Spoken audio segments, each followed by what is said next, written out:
So without further ado, it's time to go live. You're live on the internet, ladies and gentlemen. So welcome to the Co-operative Funeralcare International Open, and let's bring on your players for the first match today. Let's give a warm welcome. He's a former Welsh Open champion, world ranked at number 14, from England. Here's Mark Royal. Well, baby, you just ain't seen nothing yet.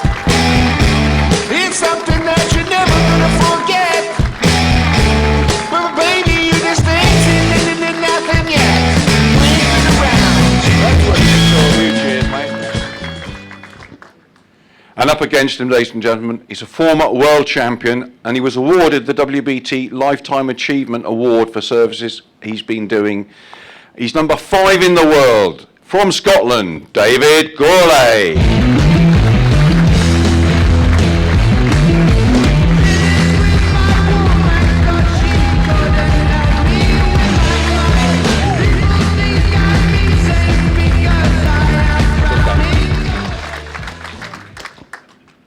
And I'll hand you over to commentary with David Corkill.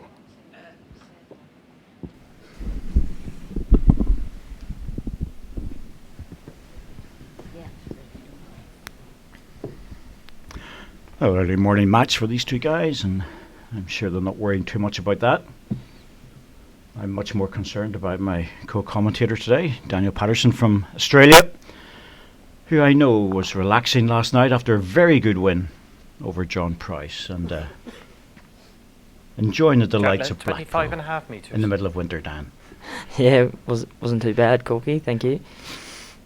So, Mark Royal, left-hander, very good player. Mark's been around for a long time at the very top level.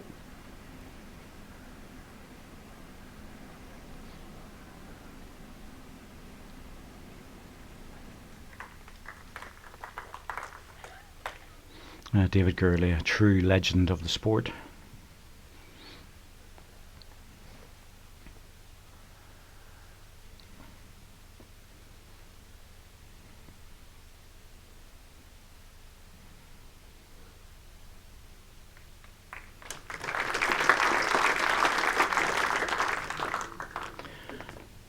Mark Royal hasn't been too well for a while. A lot of people may realise he's lost a lot of weight, but he's telling me he's getting better and feeling better now.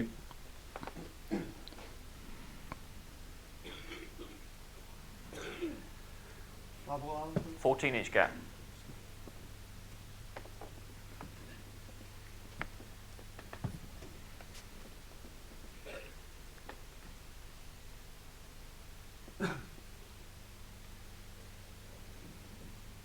Strong bias balls of David Gourlay, and we noticed, Dan, when you were playing, the balls that you were using appeared to go on a very narrow line, but they were a tailor race, you were saying. Yeah, they were. They didn't feel like a narrow line, but from what everyone was saying, they were fairly tight, so see how we go.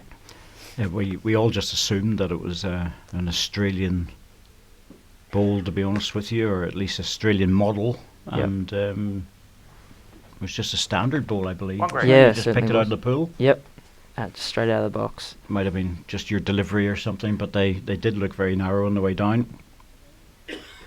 Maybe they were influenced by you. Possibly. Something a bit spooky about them in a way. But you handled them well, and that's all that counts.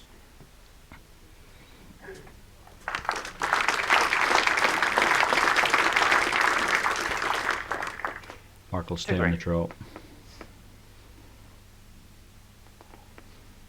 First hand, in his case, the backhand has to have very good weight. It's not an easy line to pick out.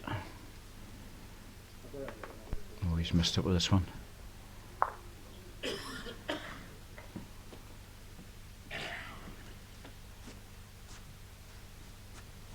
So your greens are running quite tidy at the moment, imagine, in the middle of summer? Yeah, very good. Yeah, probably 16, 17 seconds. That's a nice pace, isn't Yeah, it? it's a beautiful pace. Fairly good draw on both hands, and a fair bit of wind too back home. So.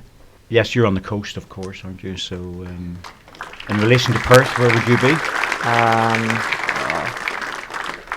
Very close, shots, yeah. Davey Probably Gourlay. 10 k's out of Perth, not far.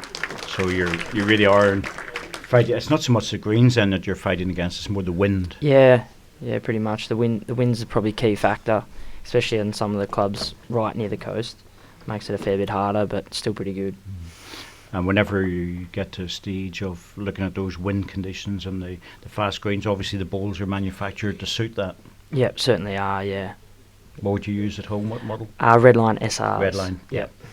Jack length 30 metres. Fairly big difference to the Taylor Aces, but still good line. Well, I'm only asking the question because there's so many events coming up for outdoor people due to the World Championships in New Zealand. Obviously, it's played in Culture which is different. And then, of course, you've got Commonwealth Games, which will be on the Gold Coast, the other side of Australia. But the conditions, I think, will probably be quite similar. Yeah, from what I've heard, it's not too windy on the Gold Coast, but still it should be good conditions for good play. Ryan Bester's the manager out there. Yes, doing a fantastic job from what I hear. I could say the Canadian, but he's now spent more time in Australia than he has in Canada.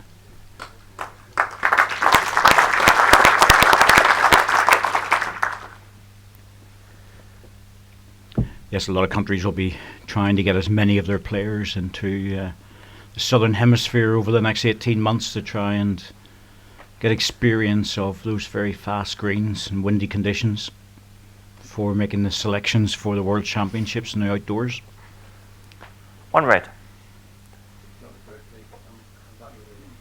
Back here in the delights of Blackpool, inside we don't have to worry.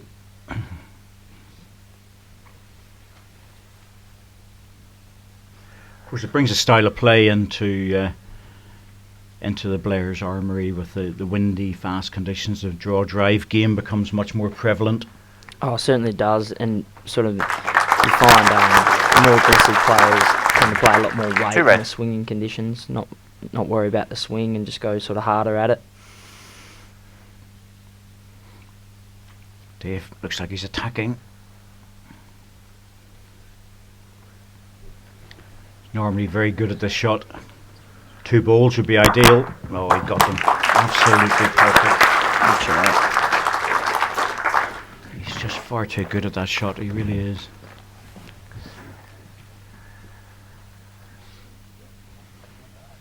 But I have a feeling that Jack has stayed in because I didn't see it being brought into the respot. So it must be right in the corner of the rink.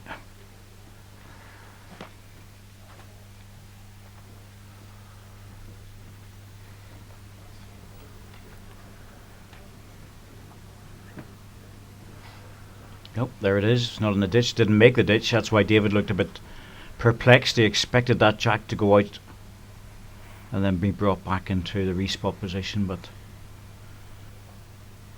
Mark will have another shot to get close.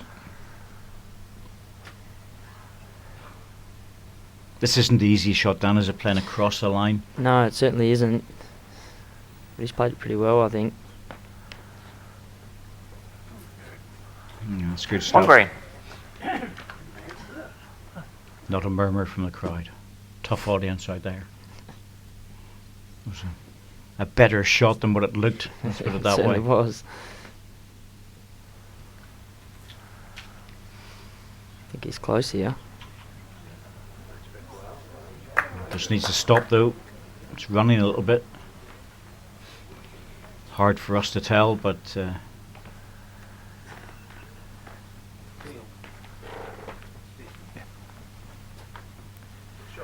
I don't think so, but I'm hopeless at judging. David Gourlay's got a very good eye when it comes to measures and things. I'd be probably more inclined to take his word for it than I would my own. So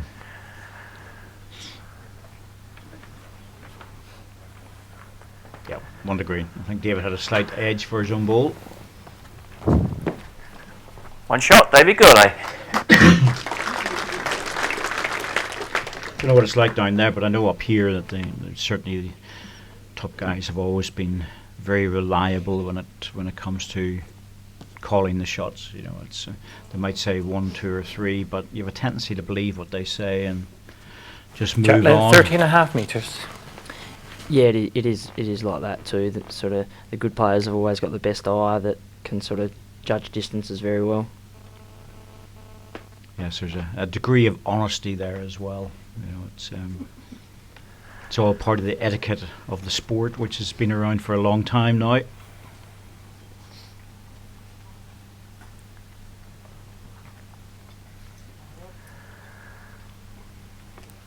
People often say to me about how long his bowl's been around as I go back to the 1800s or the 1600s, and I say no, it doesn't. It goes back long before then. There's even evidence of it, or a form of it, back at 8000 BC.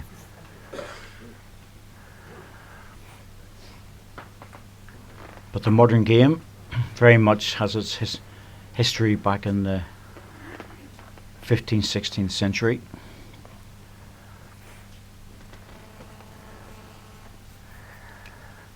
Long before we sent people down to populate your area, apart from the indigenous Aborigines, of course.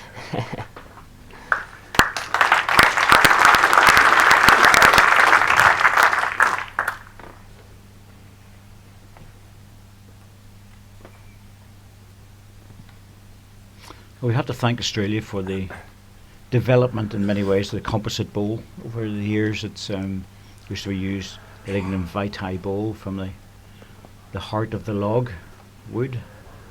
This is a very good bowl by Mark. Just dropping in. Just short. Got so expensive to import it into Australia that they had to move from the wooden bowl to a composite bowl, and in those days they moved to the Dunlop Company. Yep. In the 1930s, who developed a composite bowl in Australia.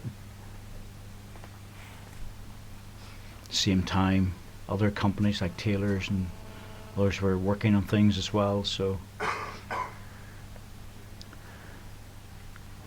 of course, the coloured bowls have been a recent development over the last 20 years or so. 2 green. That's good stuff from David.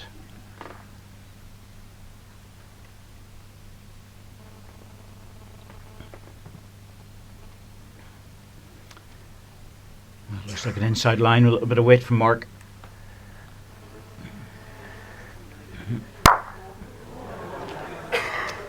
Oh dear. Well, a bit unlucky, just squeezed it on the edge. 2 green.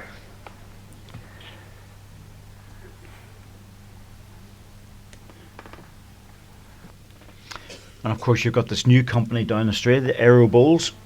Yep. Yeah. Recently, really starting to take off in Australia now. How are they over here, Corky? They're starting to. Timeout called. They're sort of getting there. David has 4 timeouts remaining. They've got a good structure now. They've been bringing people in the bowls world to look after that. Yep. And of course the big signing recently for the bowls was Alex Marshall, and that obviously will bring it up as a major contender. But they're certainly throwing a lot of money at it. Yep. I don't know if they're doing that in Australia, but everything I read down there says the same thing. Yeah, they're a major sponsor, I think, of the Australian Premier League, which just happened in Brisbane, I think, up in Brisbane. And from what I've seen, it was a very, very big success for them. So I think they're going well nicely. David just dropping another one in, trying to rest the bowl if he can. Number 3, bit of pressure here for Mark Royal. 3 green. David's in a very good position. He's got a back bowl and he's line 3. No easy draw. So this might be damage limitation from Mark. Try and take something out if he can. Yep. A little bit of weight. Trying to get down to the jack.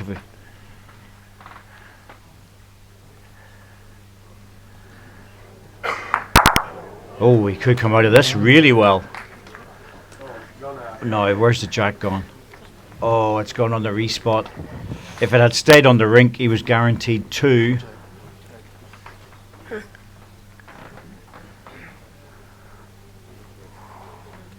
Don't know, slightly favour yours.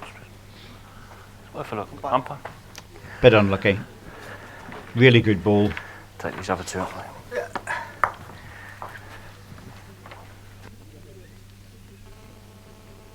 Do you use the respots much down there? A little bit, yeah, not too much now. But when it's the respot, it's respot on the tee. On the They don't tee. use the respots on the outsides. I think it's becoming more an acceptable form. We're certainly looking at it at club level as well, Yep. because there's so much driving that goes on, so many heads that are effectively cancelled out. One shot, Mark Royal. I think it's a good concept for time wise too. Yes. You know, obviously keeps, and as you talk about the modern game, it keeps people interested Yep. on a shorter space, not over a long period of time. I think in time limited games, if you get a couple of big drivers out there, you know, somebody like Casey or Yeah. down. Well, you've got so many good drivers in Australia, but they can burn sort of 3, 4, 5 ends very easily. Yeah. If you're on a 3-4 hour time limited game, you might get 8, 9 ends. Chatelaine 26 metres. But I think with the respot too, it does make it interesting in the later stages of games. You know, if it's a tight game, people realise that the respot needs to be covered. Yep. You know, so you can play a shot if you're in trouble, sort of thing. Brings an extra dimension to the thinking side of it. Yep. I would certainly like to see it introduced and at club level where they play quite often 2 hours at a time. The other aspect, I suppose, in the game in general is how they play pairs and triples. And Commonwealth Games introduction of the 2-ball triples has been very well received. We've been using it around domestic play for a while. Yep. But it's a very good game. Less bowls, more ends, and a more pure game.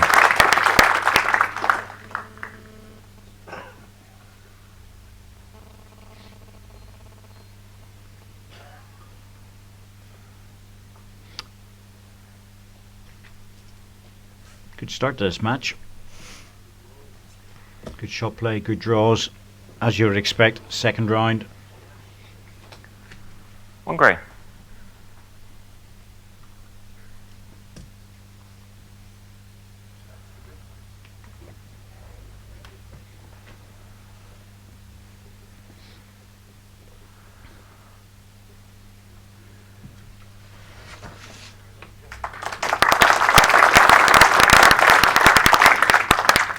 Two green.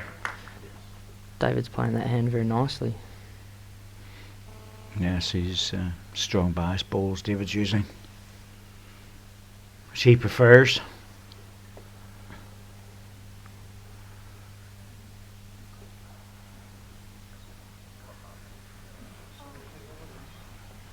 Mark will be on his usual Drake's Pride and David on his usual Taylor's.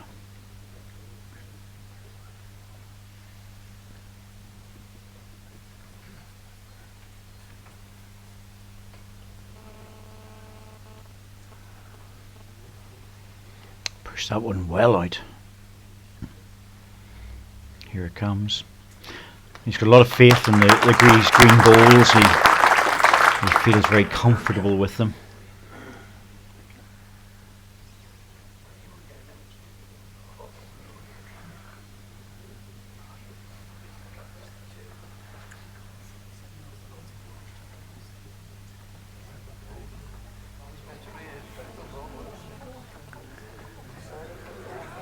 Oh, good adjustment. Best to last, needed that one. He was in a heap of trouble. One red.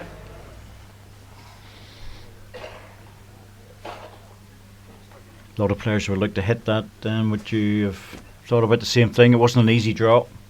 I'd certainly be reaching, especially under that front red. Timeout called. You know, he sits half the bowl, gets back to David the jack. has 3 timeouts remaining. Can make a good score there.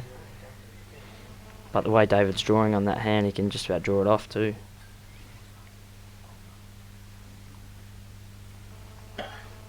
Yep, going for the little runner in between the balls, trying to see if he can even stun one onto the other, disturb something. Whoa, maximum. Maximum result out of that. Oh, wow. Oh, he immediately apologised, David, and 2 shots, David Gourlay. picked up a couple there. But that's a danger if you have a bad end and you manage to get in with one ball. There's always a risk of it being taken out, even with a bit of a fluke. Balls in the head, always valuable. certainly reaching gives himself a chance to.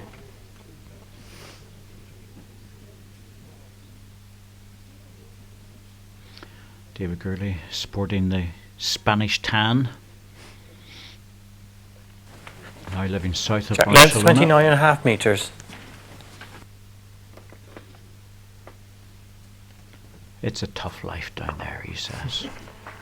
Gets up, walks the beach, walks the dog, goes back, has breakfast, goes to the gym, walks the dog again, goes to the beach.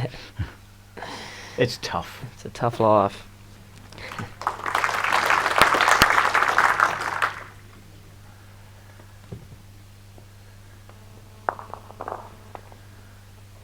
David, of course, had a bowl shop for a long time.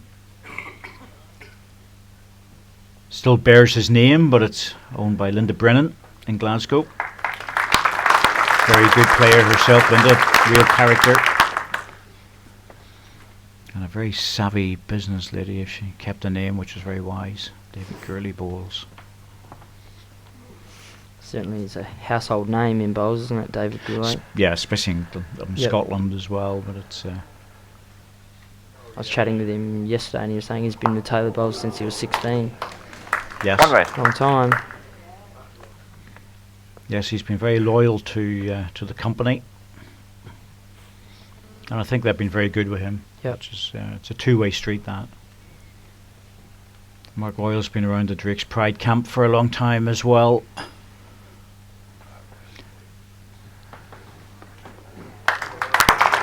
That's good stuff. 2 red.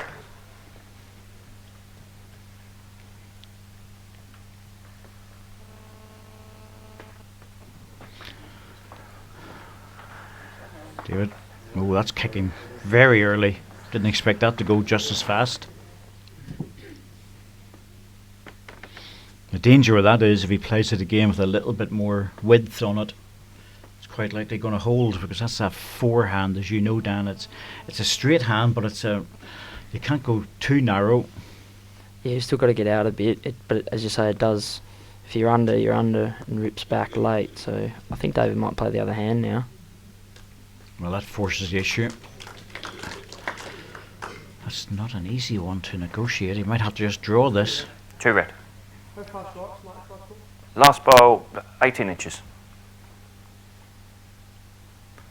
Yes, it's no position really to go running at it, so down to the draw.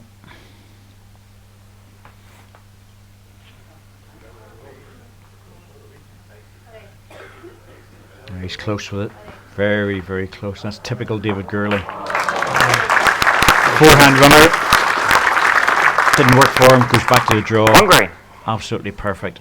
It's class there, isn't it? A player that can show their strength of player a weighted shot and go back to the draw and draw the shot.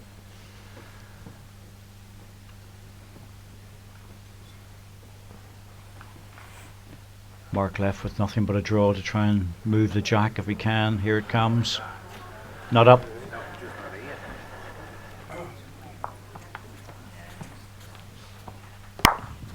One shot, David Gourlay.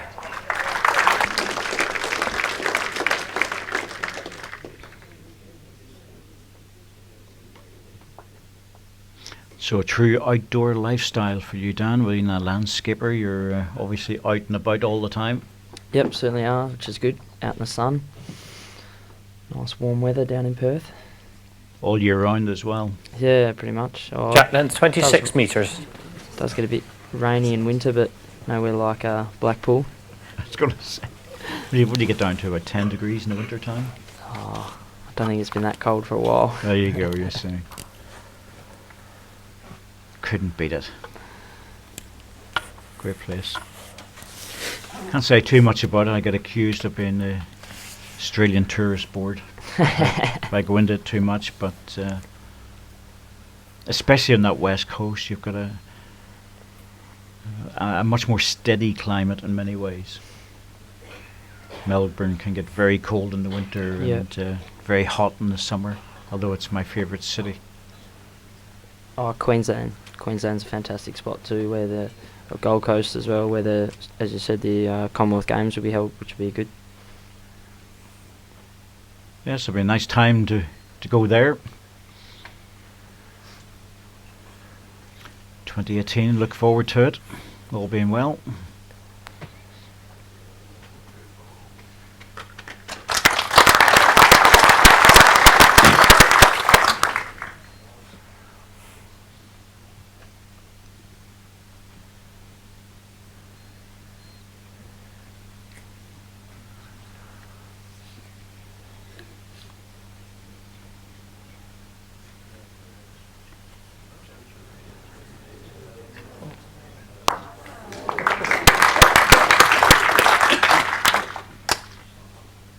Very close for shot now.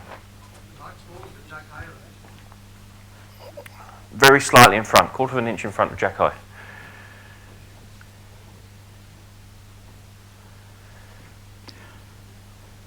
Mark Royal had slipped down the ranking list to number 14, but safe enough. Sufficient points not to worry about it. He'll be okay for next year, but the big scrap at the World Bowls Tour rankings is for 15 and 16, when you've got 4 very good players fighting for that.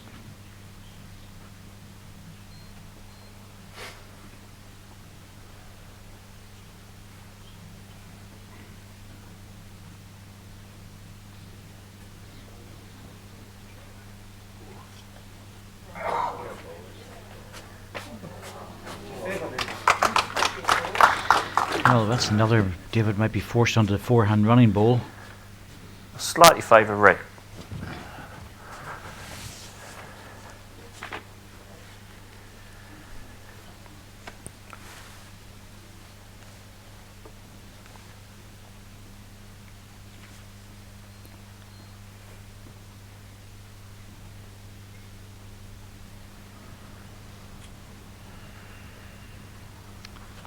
Slight favour for red. David's on the wrong side of this one.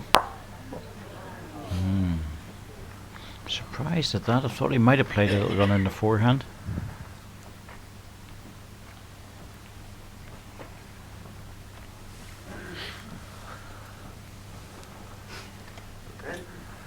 So an all year round bowling season for you? Or is there a time off? It's a bit of time off, yeah, winter time, sort of don't play too much, which is a good rest. Is that really just to give the greens a bit of a breather? Yeah, or? yeah. Not a lot of clubs sort of rest their greens from summertime. There's not a lot of big clubs in Perth, so to rest the green for the following year is always good for clubs, so they just don't play as much. That's a brilliant ball by Mark Royal to get in at that angle. I didn't think that was even possible. A little touch on the bowl, that makes a single. Now they're looking at the second shot. One shot, Mark Royal. I think what Mark was trying to do there was secure the one shot, but it was a brilliant effort. Now let's see if there's a change of mat length.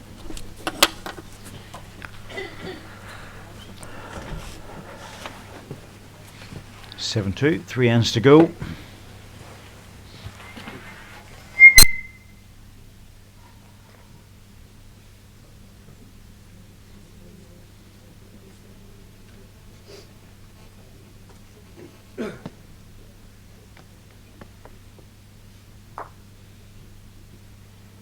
Jack length 25 metres.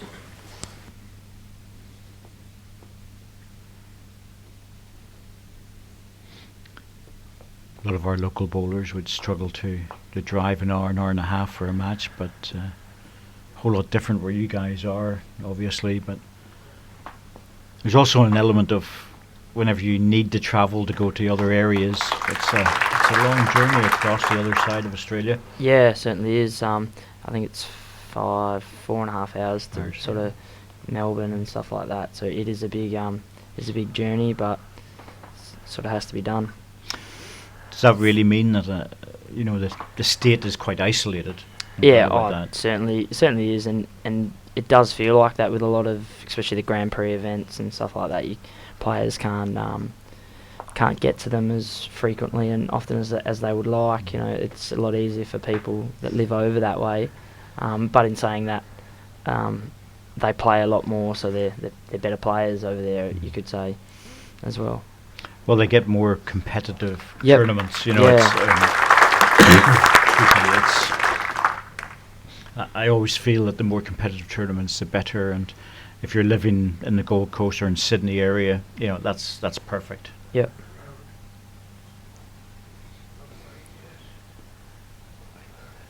David, just dropping onto the red ball. Might be close. 1 green.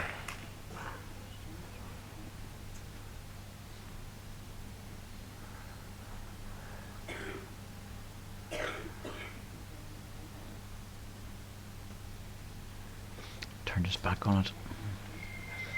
Left-hander really needs to push it out.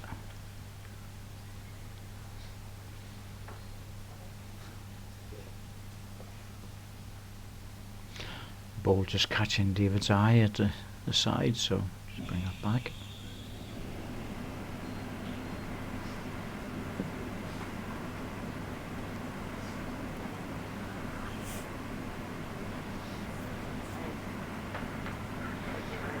Gentle, gentle, you don't want an edge on the jack. Oh, that might make a difference now. Favour 2 green. Oh, wow. Shot bowl, the gap is 4 inches. That's a surprise. Yeah, it looked deceiving there.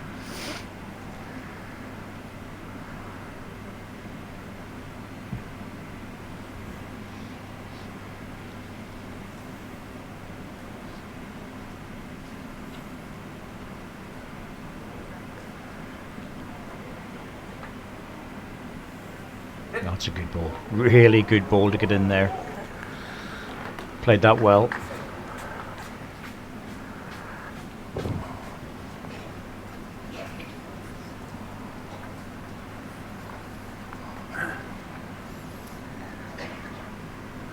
Slightly favour red, David.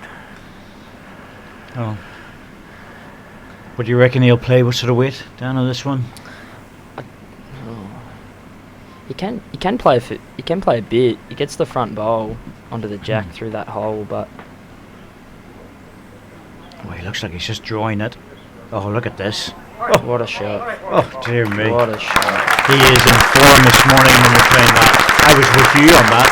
I thought he'd play just a little bit through it. I think that's why 2 we're sitting in shots, the David commentary Gourlay. box. Yep, absolutely. I always say that. You know, it's.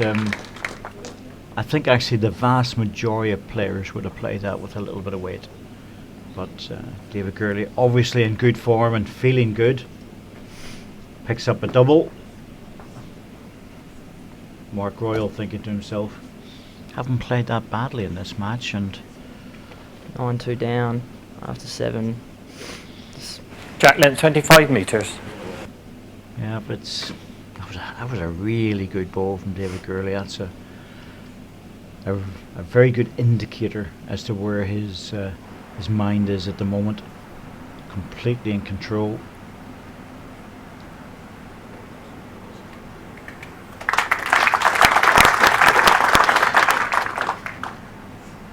I know he was very disappointed at the World Championships when he was knocked out, and felt confident that he had a very strong chance of winning that.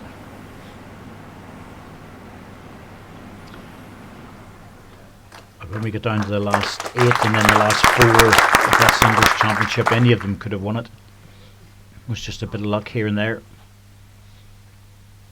In the end, Alex took it out.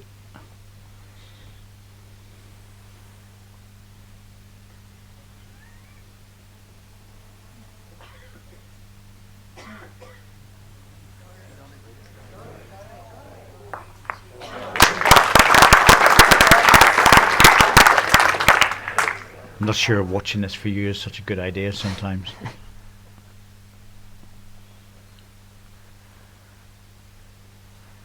But it is good. You know, it's the sort of thing that we expect on the indoor rink.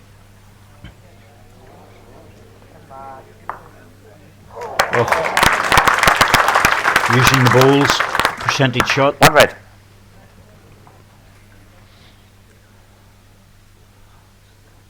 And strangely enough, in a lot of clubs, especially some of the big clubs, good players in them, the standard of singles would actually be the normal.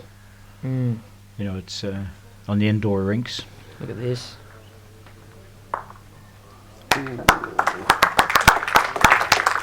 1 red. One red now, okay. Slight little disappointment on David's face there. Yeah, just didn't. I think he probably realised he didn't have the weight to push it through.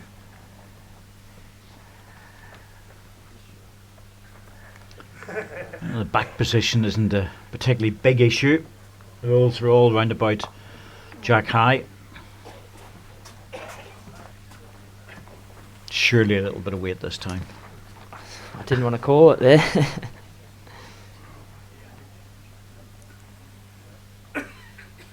I think he will play weight here.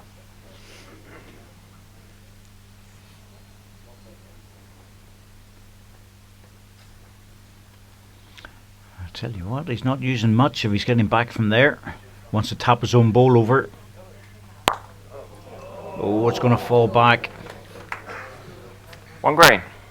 A good weight there too. It's 1 green for now, but I'm certain that bowl's on an edge where it's going to drop.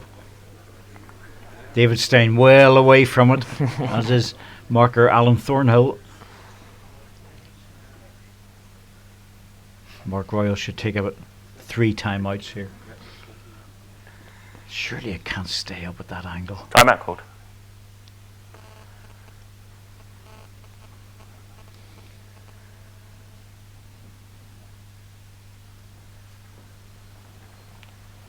Trying to use the wing at the side to get this. He's made the gap. Oh, wow. Well, 1 shot, first set to David Gourlay.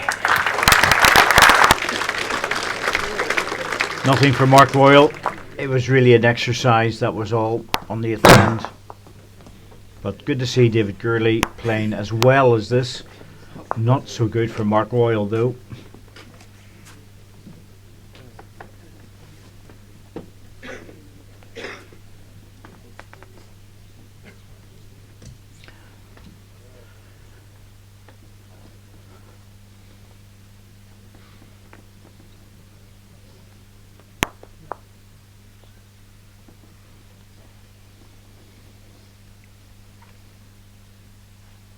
Jack length 25.5 metres.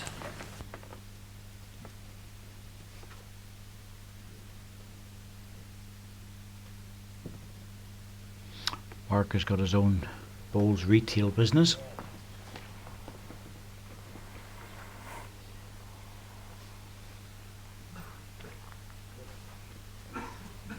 Good starter. He travels around to a lot of clubs in various places. 5 inch gap. Good guy to work with, Mark Royal. Very calm sort of chap.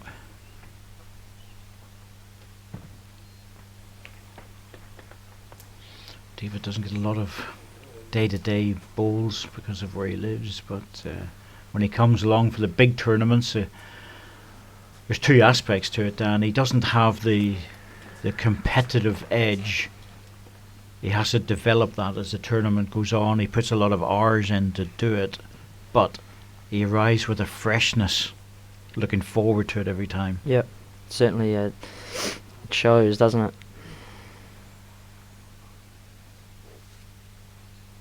Oh, this is good stuff.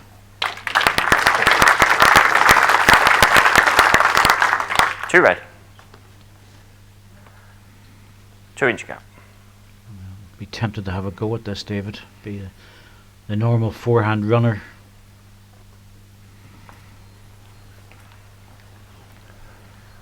Needs to hold. Oh, that's swinging away again. That's twice that's happened, and David's surprised at that. That kicked very, very early.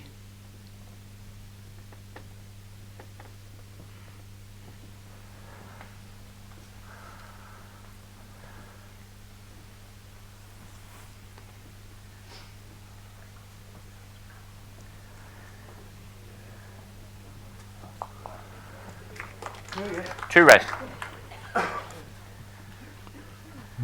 Be like David to go again at this because you can make the adjustment, go stronger this time.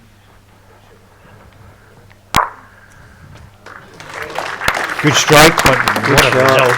Yeah, it certainly was. I don't think he wanted to be. He allowed for that kick like his first one. It ripped off, but got the bowls nicely. I couldn't see the 2 balls going off like that without the jack going all the way back. 1 green.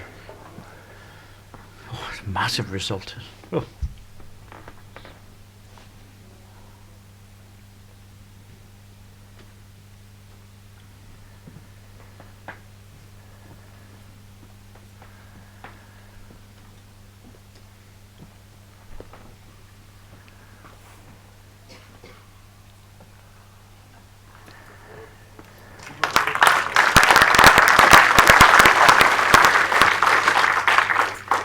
One red.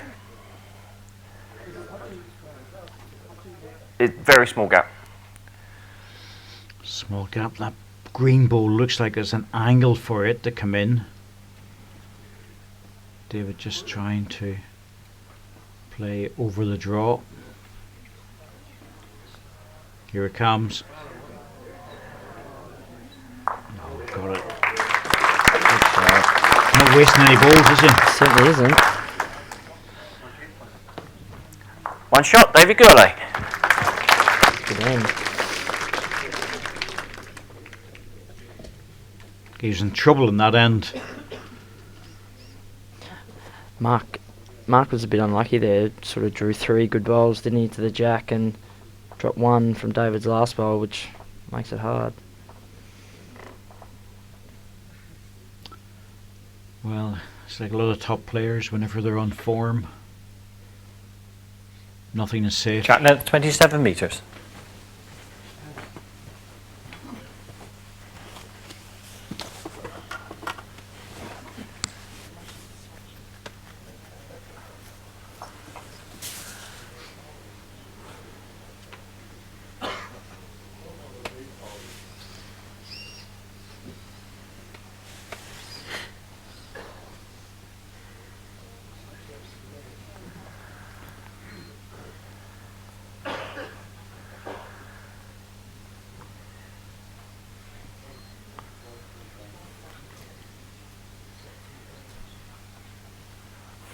Well, Mark will dig deep here. He's a very experienced player and a very good player.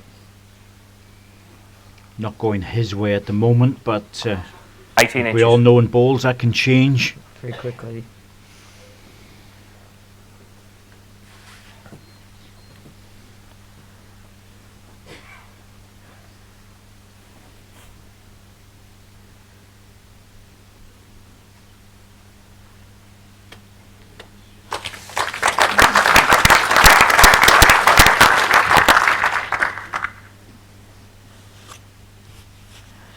Commonwealth Games, of course, was something you refer back to. It was a massive event for us in the UK last summer, and the Australian team had a bit of an indifferent series there, and that's in many ways I understand that because the greens are completely alien to them.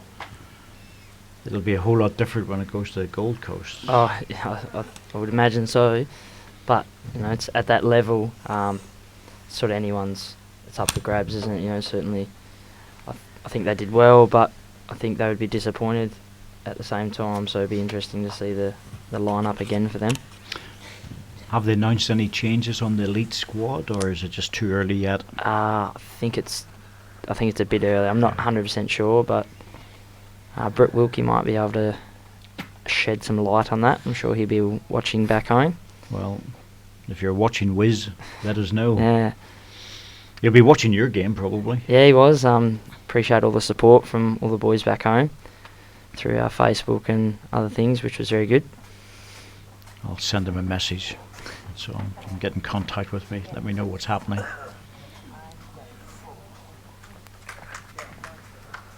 One green. So 1 to green for David Gourlay. Australian team arrived in Glasgow. We weren't sure just how many players they had. There were so many of them. I think the management team outnumbered the players. It was massive. It really was. No lack of funding. certainly no lack of resources. Let's put it that way. But I'm always conscious that the greens are different up here, and I think the UK will countries will have to work hard to perform the same way down in Broad Beach.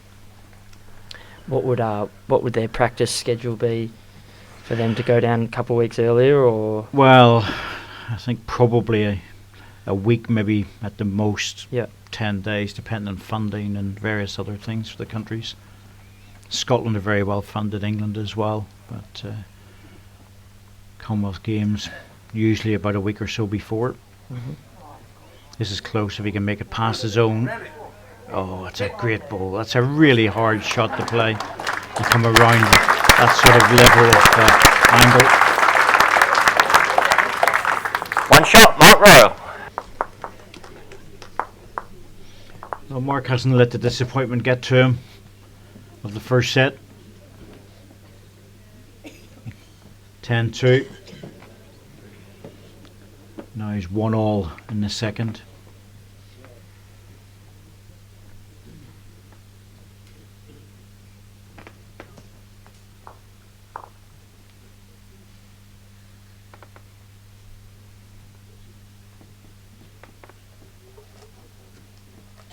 I think the country had always Jack length amazes 26 me. metres. Commonwealth Games is South Africa. They manage to do extremely well every single time, and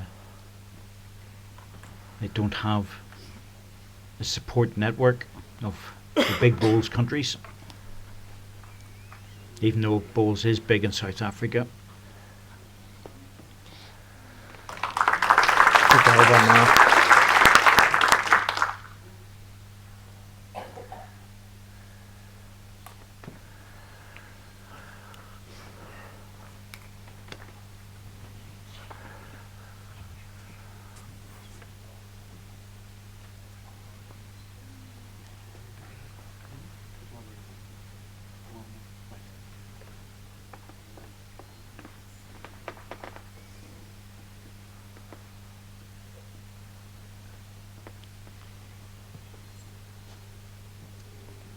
Players just checking the monitors at the side of the rink there. Mark Oil just trying to beat his own bowl if he can. That's good. Really good. Such a good drawer of a bowl, Mark Oil.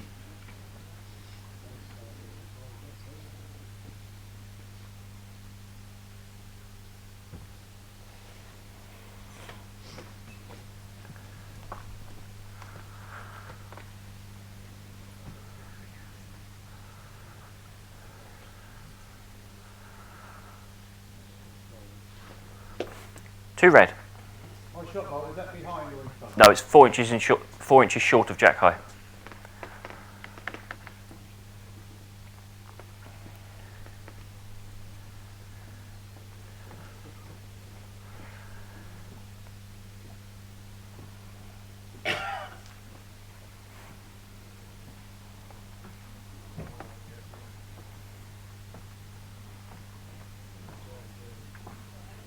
Three red.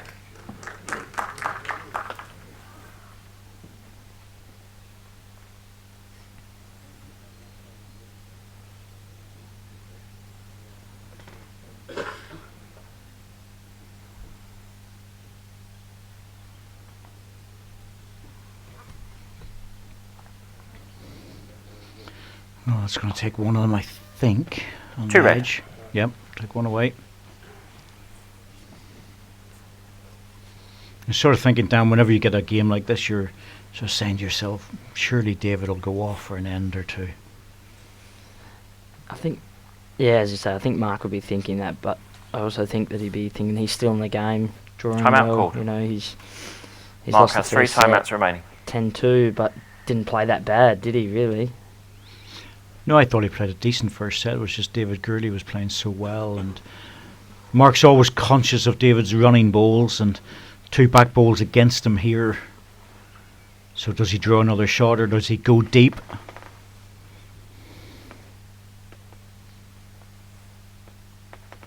It's It's always the problem when you're playing against someone like David Gourlay, who's got the capability of hitting the head on a regular basis and being very accurate with it.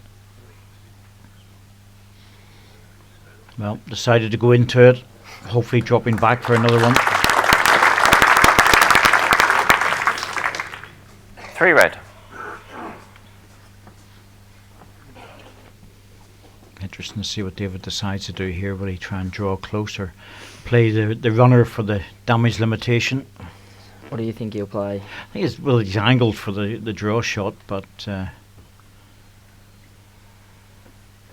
it's just he's been drawing so well that makes sense. I think this one's struggling though. It's a big pickup for Mark Royal. 3 shots, Mark Royal.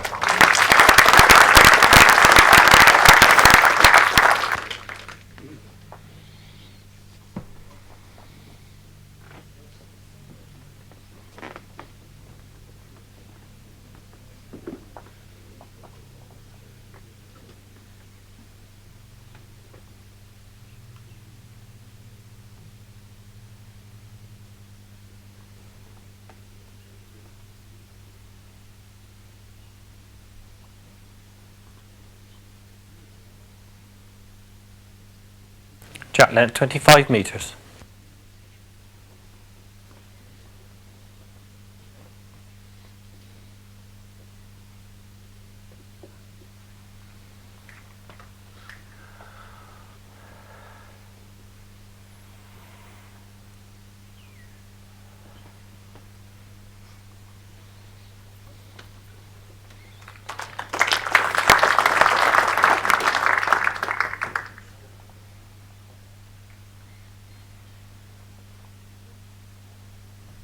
Well, the indoor season will be coming to a close here in the UK in the next 4 weeks or so. You'll be delighted to know, Dan, that we moved to the outdoors, where the greens quite often be running about 9 or 10 seconds at the start of the season, and quite often at night time around about 6 or 7 degrees. Oh. You would just love that, wouldn't you? Be exciting. Nice and cold and slow. What more could you want? In my case, a warm fire and a very good chilled glass of wine, I think. It's not easy.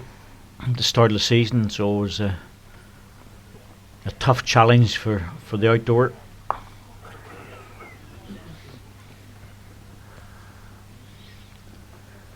Not a place for finesse, let's put it that way. The weather will change obviously, but a lot of the greens don't get much above 12 or 13 when you're playing them in the summertime. Very few would go past that. 3 red.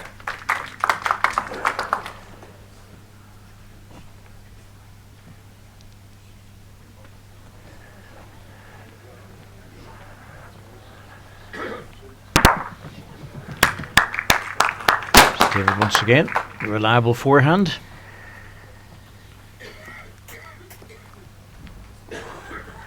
David went through a fantastic phase some years ago where he was world #1 for 5 or 6 years. 1 green.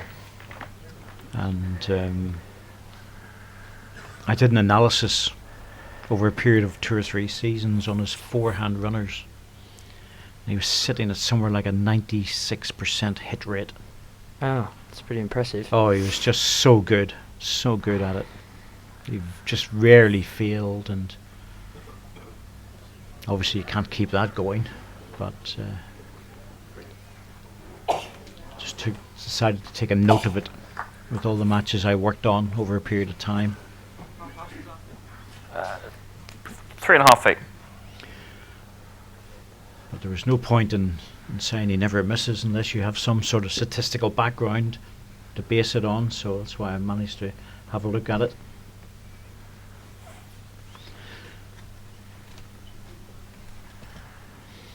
Still world #5. He's a hard man to put down, David Gourlay. as the hit and there's the recovery.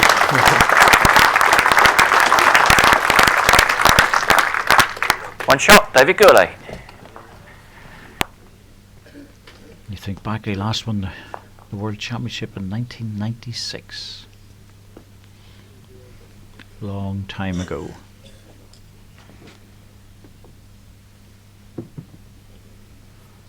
Qualifier for that, 100-1 outsider. Is that right? Won his first match on the last bowl of the game. Went on to win it. Jack length 31 metres.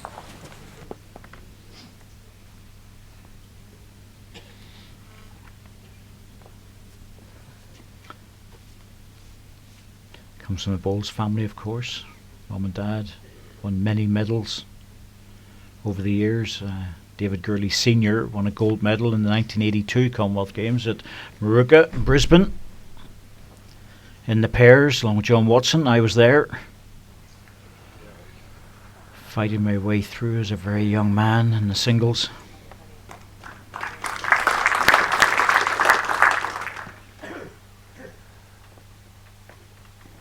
Green A was quite quiet at 16.5 seconds.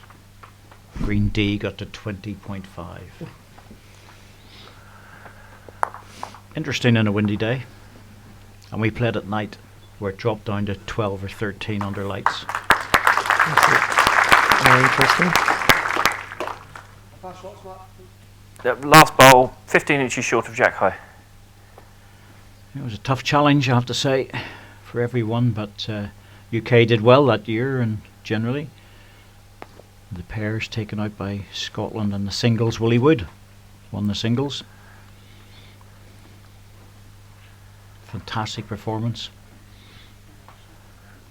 This is close. Very close.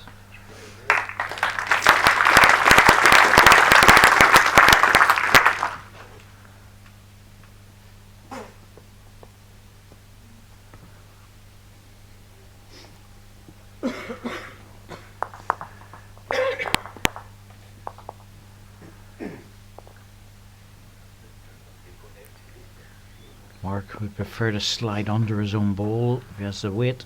Not quite. One green. That's not going to help. That's another barrier.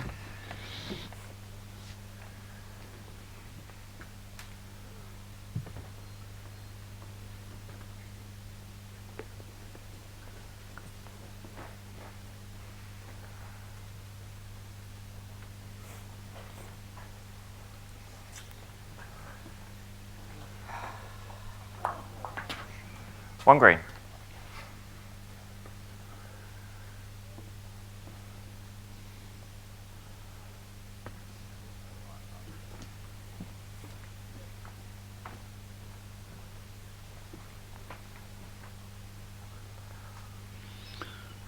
Once again, he needs a clear road. Oh, he never had enough weight to punch that over. One green.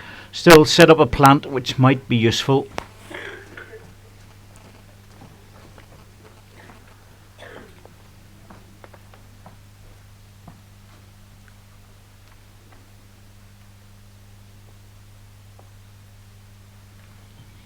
See what the options are for Mark Royal. Dan, see what you would think about playing.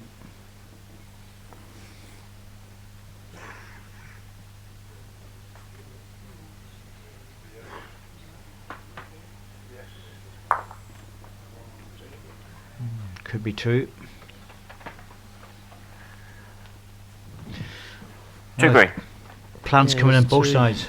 Yeah, it certainly is. What will Mark play here? Well, it depends on the Time left hand out call. side. That plant there is his backhand. I'm just not sure. Mark what's has two going on to the timeouts remaining. jack. The other side looks like an absolute definite, but is the jack going the wrong side when he makes contact? We can't tell. That's the problem. We're getting down into angles there, and I'm not sure if the jack's going the right way. We'll find out when he plays this.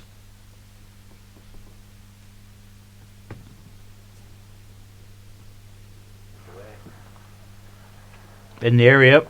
Let's see how that plant works out. Yep, got it. Now he just needs the ball to stay on. There's another red one there as well. 2 shots, Mark Royal. Good result. Very good shot.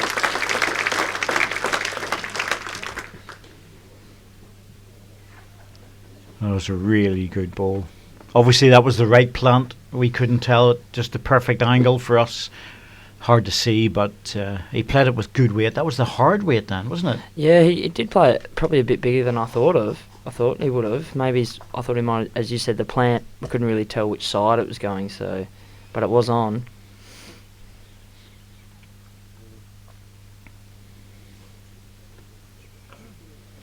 A lot of big names still going strong down in Australia. I noticed that Kelvin Kirkhoe has announced his retirement effectively. Jack length from, 25.5 metres. International bowls, but he'll obviously still play in a lot of big events, and he'll concentrate on being a member of the selection side for Australia. Yep.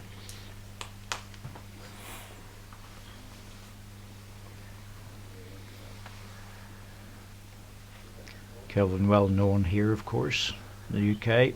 Very, very popular player.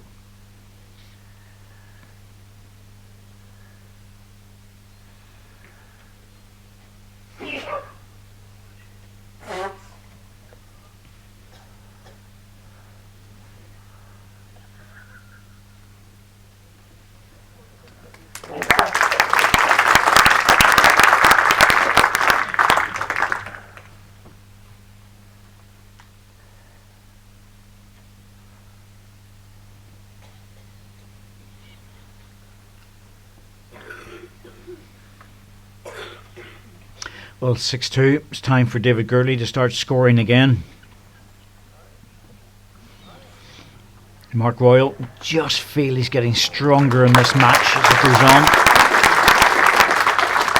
He's certainly One red. starting to find his range there now, isn't he, Mark? 1/4 inch. A bit more tighter than the first set.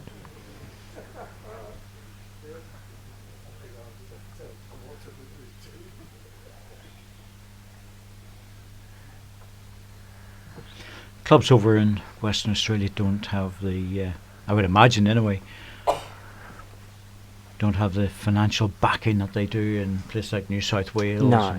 and the Gold Coast. No, unfortunately they certainly don't. It has a big difference with sort of not only bowling clubs but just lifestyle in general. You know, a lot of the clubs over there have more financial backing with the poker machines and restaurants and stuff like that in the bowling clubs, where unfortunately we haven't gone down that path yet. So you guys are very much along the lines of being pure bowling clubs. Pretty much, yeah. Just rely on bowling clubs. Bit more like the UK that way. Yep. And New Zealand as well, I would imagine.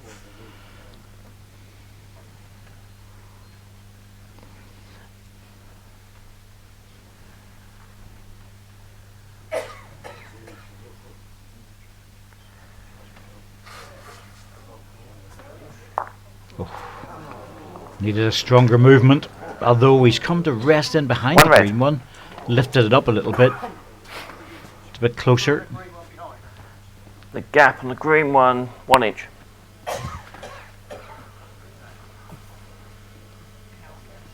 Yes, the finances in certain clubs like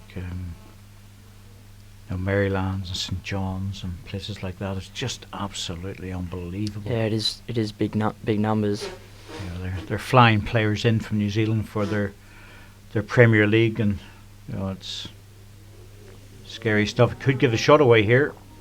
Wow, that was close.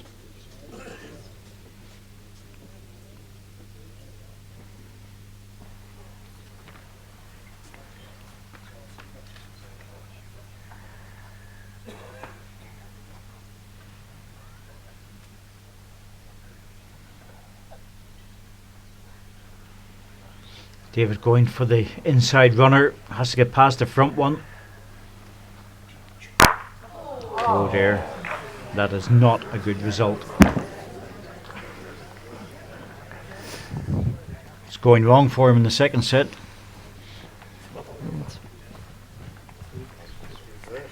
Two shots, Mark Royal. Good hit, bang on target, but didn't get a result.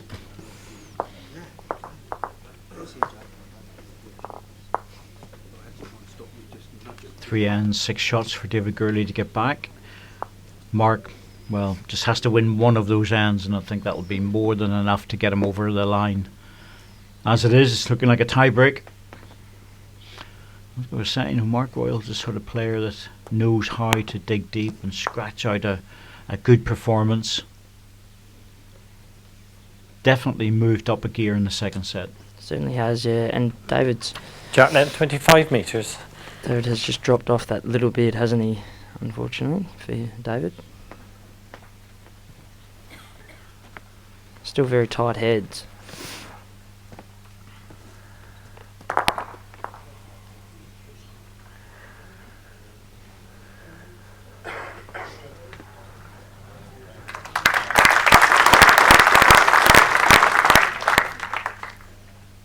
Well, for anyone who's just signed on to watch this match on YouTube, you can hear the Australian accent of Daniel Patterson, Western Australia, who took out John Price last night, and will now face the wonderful prospect of Robert Paxton in the next match, the world number 2. That brings a different challenge to mind, Dan. Certainly does. Should be a good game. Looking forward to it. There's a bit of winding up going on in the bar last night. Well,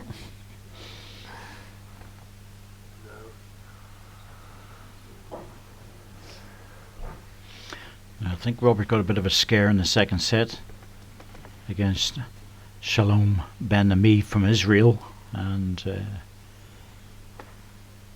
he was probably only a bowl or two away from being in a lot of trouble.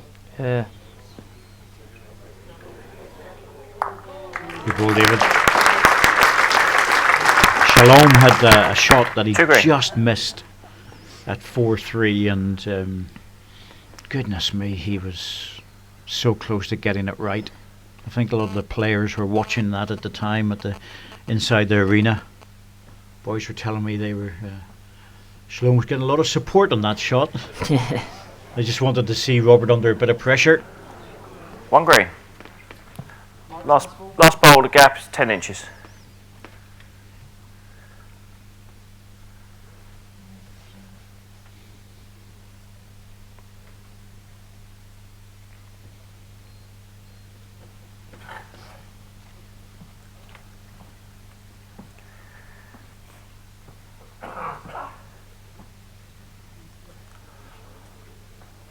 Just struggling to get past it.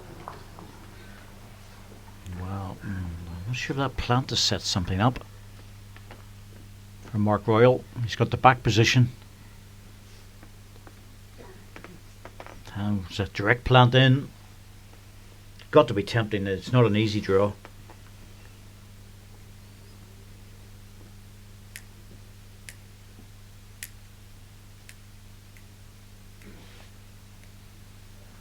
He's got a lot of work to do to get down.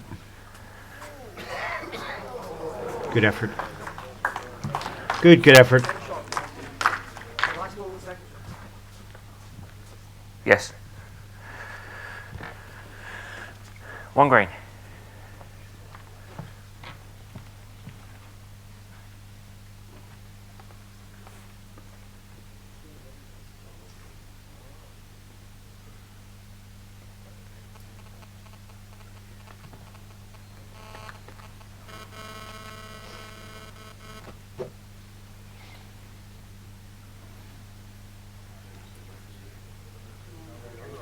Now, David, will you be able to drop around your own and get in for the second? He's a drop back. Disappointment on his face. Missed the spare.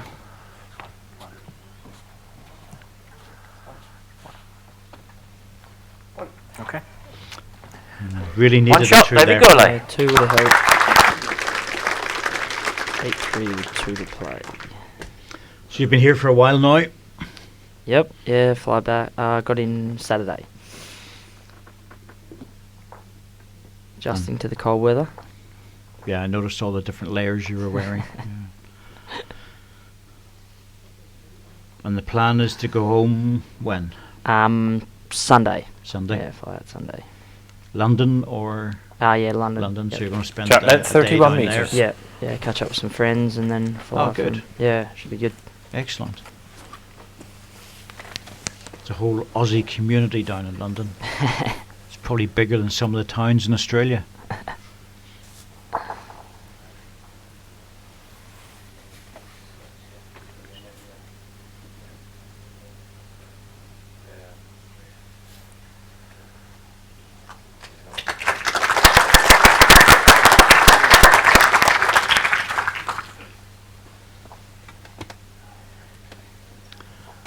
Well, David's going to leave us a bit late if he's going to pick up 5 shots in the last 2 ends against a man who's definitely moved up a gear or 2 in the second set. Played reasonably well the first set, but played a lot better the second. Let's change the length and see how David manages to cope with it with the second bowl. This is the key bowl after one that's very close. So often we see players dropping the second ball short.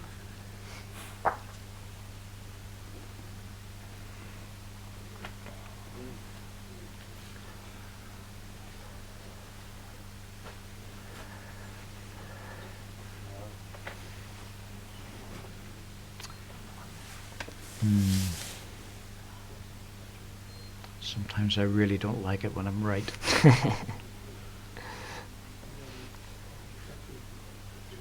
Just happens so often that the second ball's not punishing the opposition. If David had got that second one really close, he'd have been in a very strong position. As it is, he'll have to adjust with this. I expect him to be in with a second with this one. But he really needs a big score here. He needs a 3 at least. Struggling to get back. Oh dear, David, what a missed opportunity. Oh. There's a big chance with those 2 balls. They should have been in.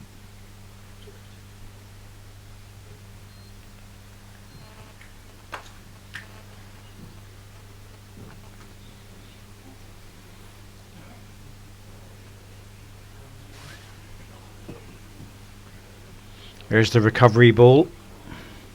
Too many chances. 1 red. It's not like David. Normally he would close these things down, and 1 shot really isn't enough for David. So this bowl is effectively a set situation. That'll go under. There it goes. Well, that's a set over.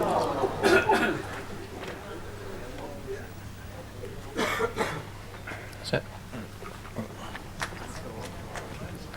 Oh, set. 1 shot in the second set. Mark Royal, match tiebreak. There's a bit of a hesitation there, and I wasn't sure if it was the marker or Mark Royal. If I feel Alan Thorndale didn't realise that was the set.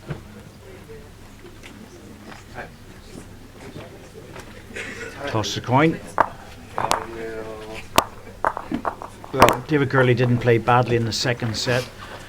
Mark Royal was just too strong, and that's really what happened in the first set. Mark Royal wasn't playing too badly at all, but David Gourlay was just outstanding. So Mark won the toss and's given the jack to David on the first end. just a little bit of feedback there from PA system. Ladies and gents, if a owner of a Honda Jazz PN62 VMT, could you please move your car? It's just blocking the emergency vehicles. Emergency vehicles. Well, we have to make sure that is taken away. The old Honda Jazz, nice little car. What you really want to do there, though, is Jack park length, your 13 and a half Ferrari in metres. front of it, and then get it announced and on television, and stand up very quickly and say, "That's my car. I'll just That move is- it now." Haven't seen too many of those around here. Nope. Sorry, my Ferrari California is in the way.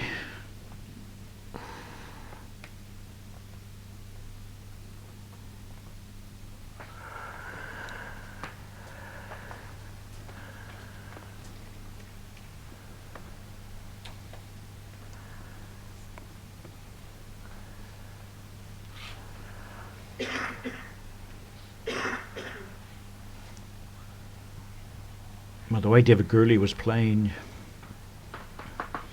you'd been thinking this game would have been over in 2 sets, but Mark Royal dug deep. Your bowl, 18 inches.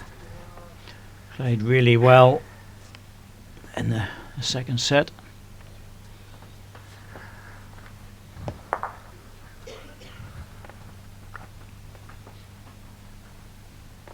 Hope he hasn't dropped this bowl short. No, he's good, I think. He's certainly reaching his own. Yeah. He wants to drop back off it. Yep, that's good. Centre line still not good enough to win the end, I don't think. Not the way these guys are playing.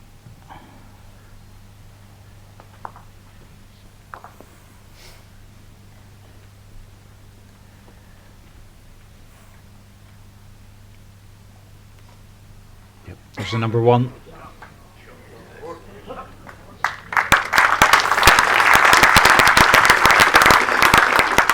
One red.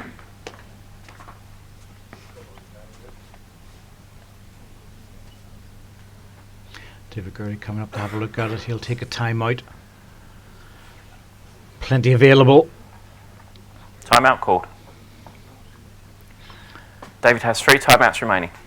Well done. Choices. Will he draw it or will he run the ball off?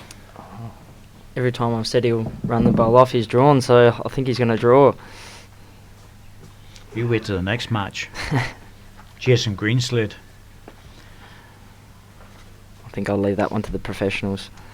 Mervyn King, Jason Greenslade, next game, and it's very hard to predict what Jason's going to play, believe me.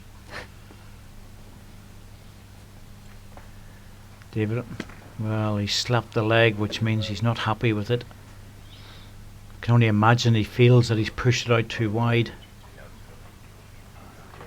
Well, the line was good, it was actually the weight.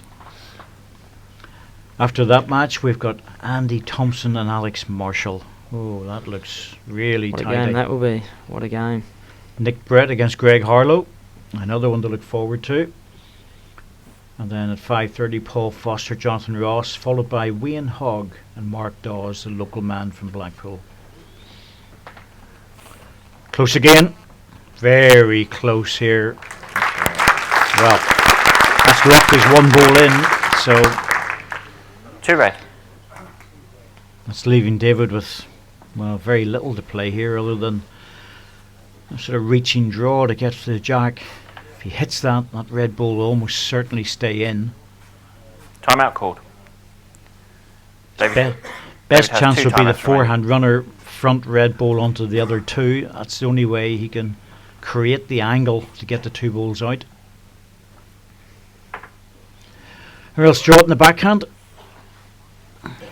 That's the choices, and suddenly David Gourlay sees a match where he's been playing so well and he's in trouble.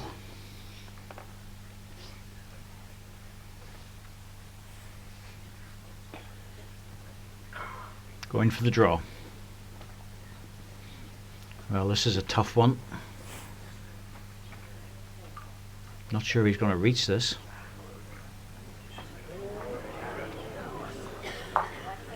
Actually, the weight was good. Just need a little bit of width.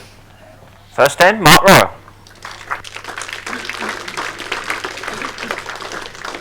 This is a very typical Mark Royal performance. We've seen this time and time again over the years, Dan, where he's played well in the first set, but maybe lost it. But he's just moved up a gear or 2 in the second, and standard's been high. His first bowl's always been the pressure bowl, hasn't it? That's put David on the back foot from the start, each end, I think. So I think that's where he's starting to come good, as you said.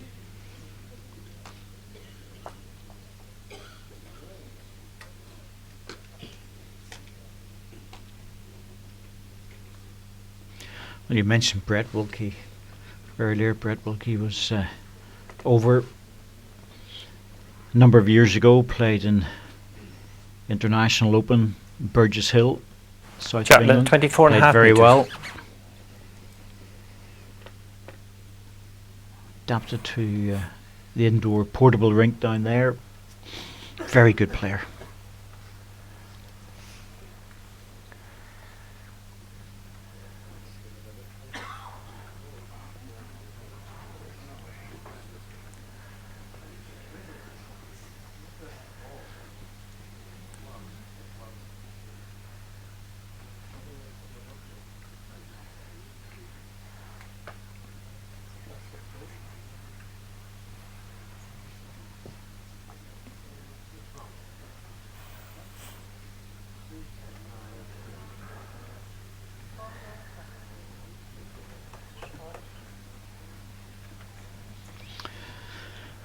David Gourlay will have the last bowl on this end to save the match if he needs it.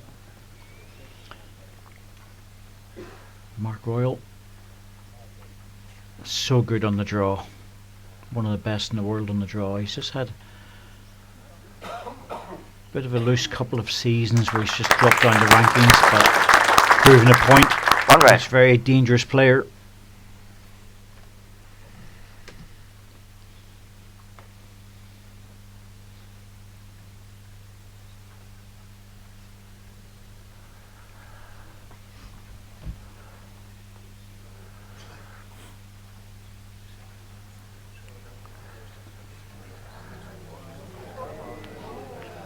Oh, he's made the gap. Needed the jack. One red.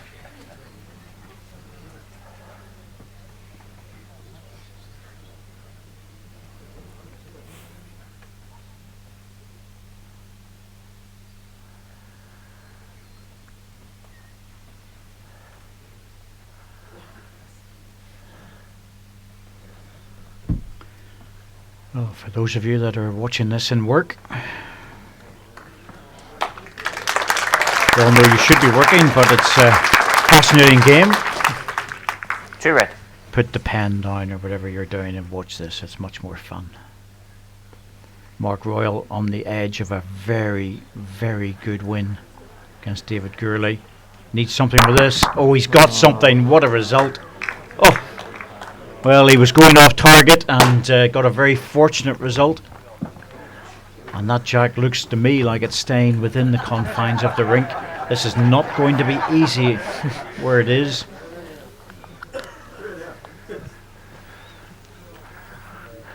Very lucky result for David there.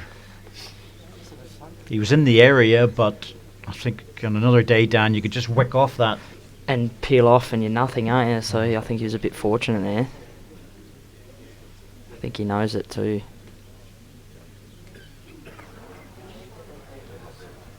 Timeout called. Oh, this is difficult. The narrow side, Mark has 2 timeouts remaining.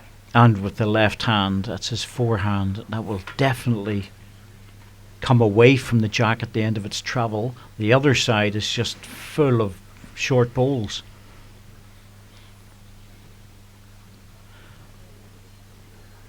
So Mark doing his best. He has to push this right out. He's on a good line.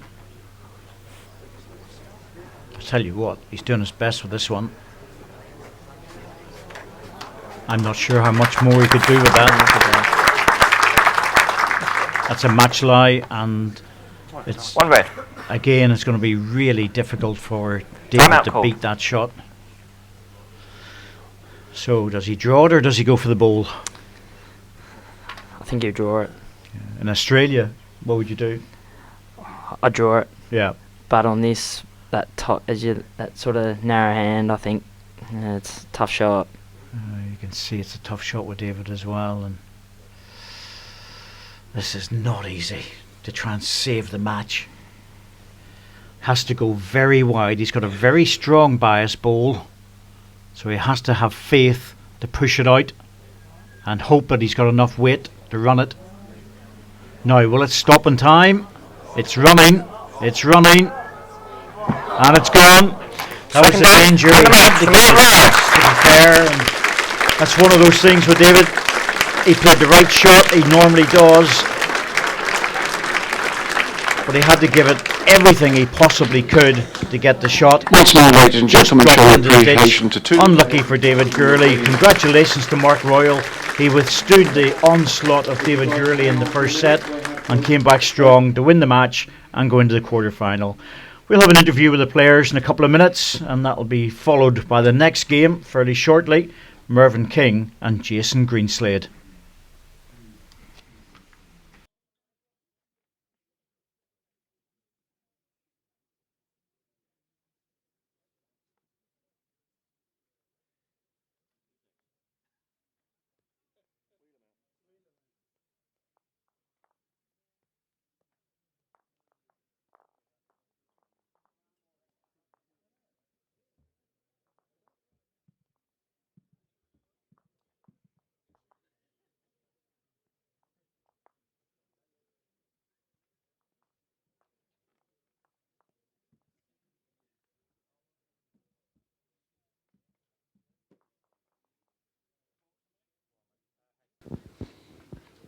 David, after the first set, you must have been thinking yourself, I can't play any better. Yeah, to be honest, you know, I obviously got a really good start. I don't think I really did too much wrong in the second set, other than I played a bad end. I lost a 3, but Mark really, you know, towards the end of the first set and the second set, he really raised his game and he played some great stuff. Same with you, Mark. Really, you played well in the first set, but you were on the wrong side of a scoreline which didn't reflect the match. That's right, yeah, I had a bad start, dropping a 3 the first end, but apart from that, I played a fairly good set, but David was just unbelievable. Anything I did, he would tickle a jack for another one. He made a brilliant tickle for 2 here, and I was quite happy the way I played the first set, and that gave me confidence going into the second set. That's what we were saying in commentary as well. You know, you were digging deep and playing good bowls, and it was just a matter of David going off a little bit. But really, David, you didn't go off, and that was the point. You know, I think Mark just upped his game. There were a couple of results here and there. There was very, very little in it. Yeah, I think the second end of the second set was really crucial. You know, I won the first end and I'm holding the shot, and Mark drew the shot with his last ball. You know, and I think that kind of just changed my rhythm a little bit and gave Mark a little bit of confidence, and he stormed home from there, really. It was one of those games that you sort of knew that it was going to go all the way to the tiebreak halfway through the second set, and we were all saying this is just too good to miss this match. But having said that, at the end of the season, David, you're going to go back home and relax now for the summer. Yeah, obviously I've had quite a good season. You know, getting to the semi-final last month at Potters was a big achievement. So yeah, I'm quietly happy with my season. Mark, you're going to see your rankings go up a bit, and you'll be very relieved. That's right, yeah. At the start of the year, I was just hoping to stay in the top 16, and things have got better and better, and so hopefully I can climb the rankings once again. Yes, and your health's getting better as well, so it's all turning around for you, which is great, and we'll look forward to seeing you in the quarterfinal. Thank you.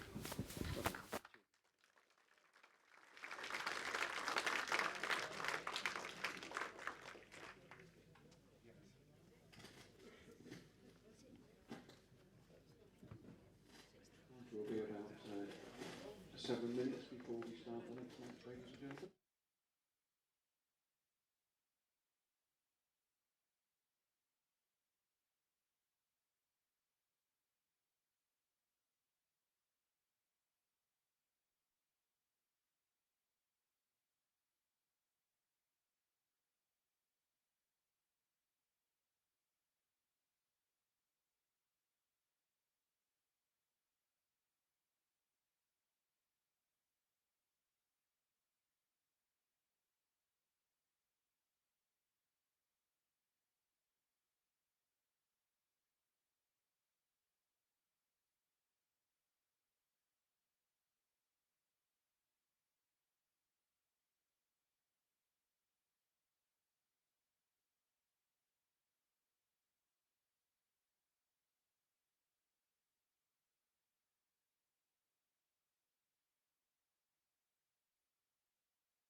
Here we are again. All happy? That was a good match this morning, wasn't it, to start you off with? Absolutely cracking match. Well, your second match of the morning, ladies and gentlemen. Let's bring your players on. It's the 2006 Welsh Open champion, ranked number 12 in the world. It's the Welsh Wizard, Jason Greenslade.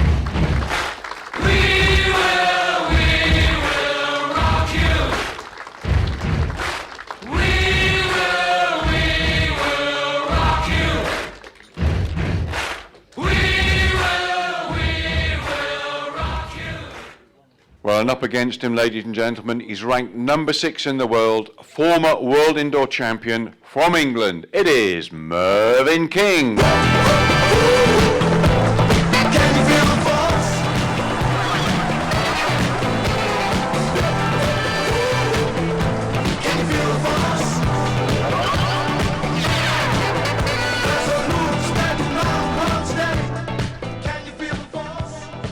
I'll hand you over to commentary with David Corkill.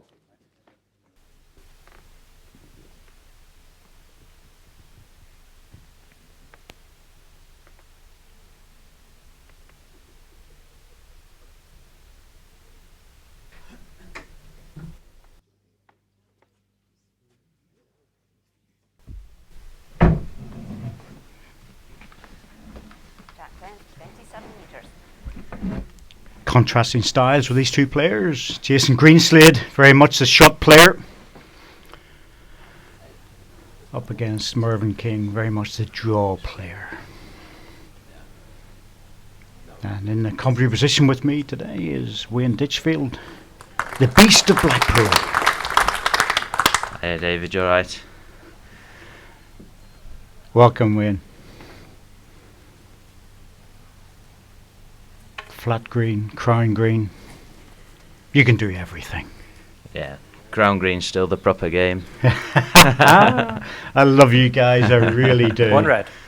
No, David, I like both games just as much, really. Really enjoy playing the indoor game. Still learning. Yes, and of course your own home club, which makes a big difference, and do very well here. Yeah, it's a fantastic club. Supported well as well. Supported well, managed well, nice club. Wouldn't ask for a lot more, really. Do a great roast beef meal. Great meals. As you know. No, it's nice to have these players playing out our club, to be honest. You see Mervyn just dropping down on the inside of this. Great draw player is Mervyn, isn't he, David? Oh, he's just one of the best, and the thing is, he's been doing it for a long time. Yeah. That's the thing. We know it's. I see players coming through every year, and some of them stay, some of them go, and Mervyn's ever present. The standards high. It's just the nature of the way he plays the game. Very rare you see him playing a running ball.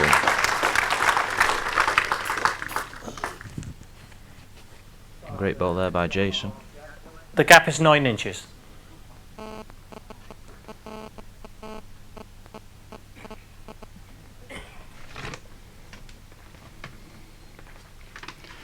So you've been venturing out into the cold and the wilderness of the Crown Green in the winter time?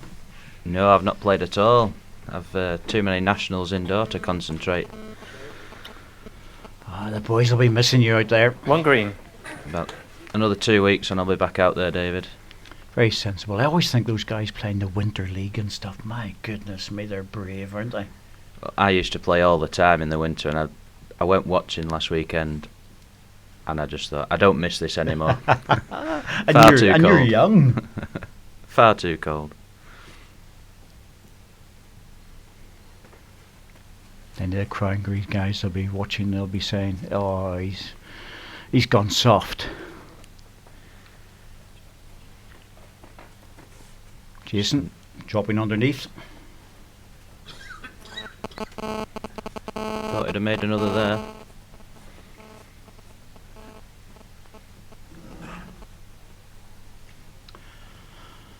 Well, I can see Mervyn attacking this, but depends And whose line? The fourth shot.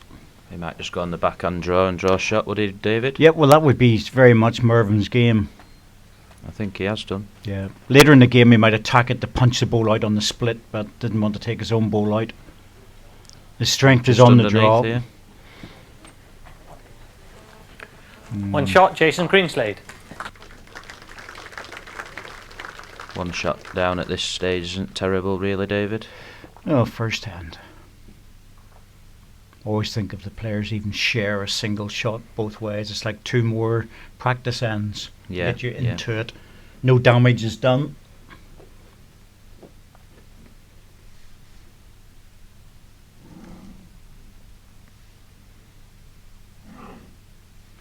Newton Hall Club's done well again, hosting this event.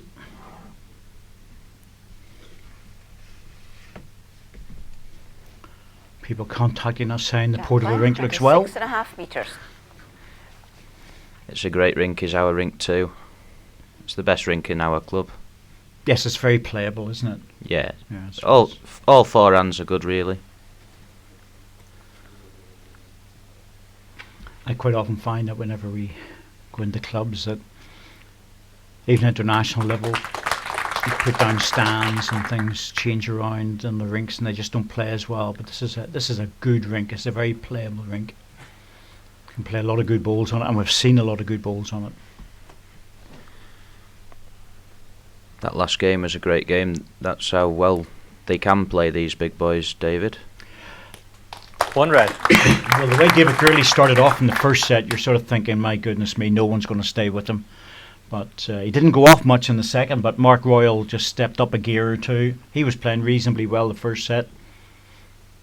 That's the beauty about sets, though, innit? You lose the first set, you're still not out the game. Great ball there by Jason.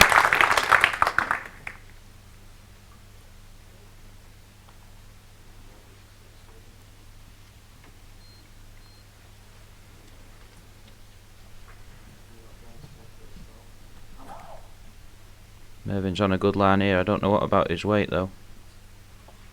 The weight's very good. Just dropping short. One green.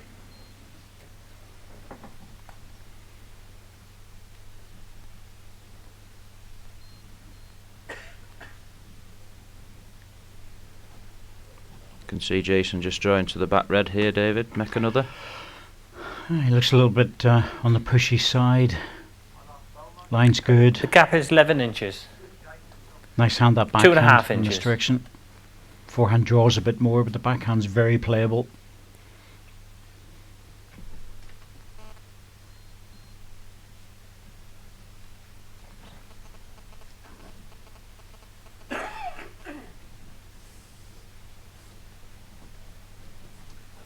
Mervyn just dropping a couple short this end here, Dave. That's unusual for him.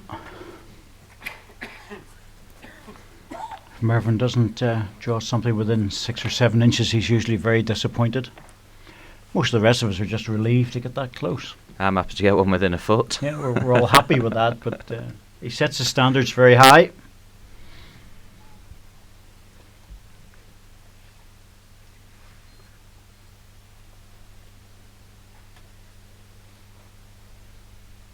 Did you find when you was out there the other day that the rink pace changed at all? I think actually it wasn't so much the pace that changed, and certainly from the practice session I had the night before, it's a very good ball in there from Jace. That might force Mervyn into playing a bit more Two weight. green. What I did notice was that the rink actually changed in terms of the swing on it. The forehand from one direction turned to be quite narrow. It was still very playable, but it was narrow in comparison, and I put away my very swingy bowls and probably could have done with them back again, but it was, the forehands were still very playable. There was nothing wrong with them at all. He's just gone for the draw, David. As Mervyn does. Oh, he's close, very close here, Dave. Oh, look at this. Needs to hurry though. Good effort. That's it. One shot, Jason Greenslade. One it is. No real damage done. Yes, I think if anything, the rink just needs that swinging ball, and we all know that anyway. So, not a big issue. Most of the players are going down that road. Jason Greenslade, a civil servant. Mervyn King, an estate manager, and does an awful lot of pest control and various other things. An outdoor guy. Jack length 27 metres. Out in the Land Rover Discovery with the 12 bore and the dog. He should be playing Crown Green if he's outside all the Absolutely. time. Yeah. I thought you meant with a 12 bore.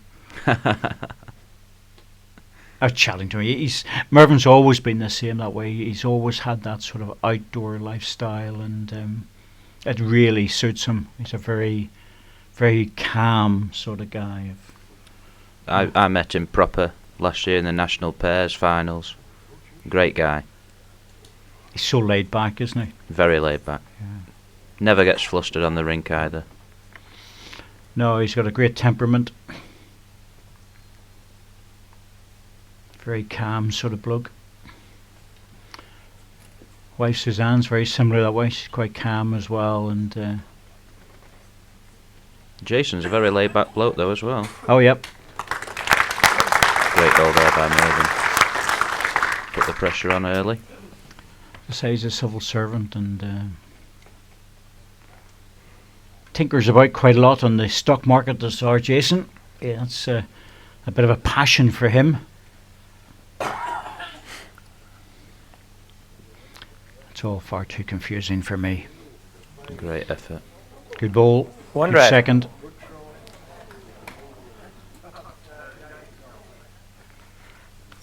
Two and a half inches.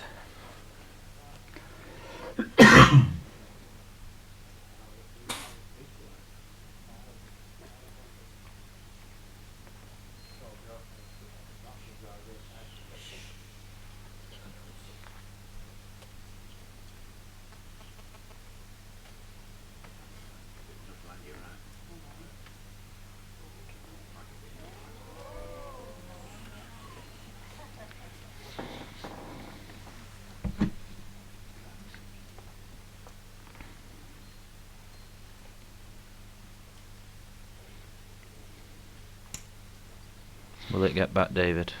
Well, Jason plays a slightly narrower bowl, but certainly struggling a little bit.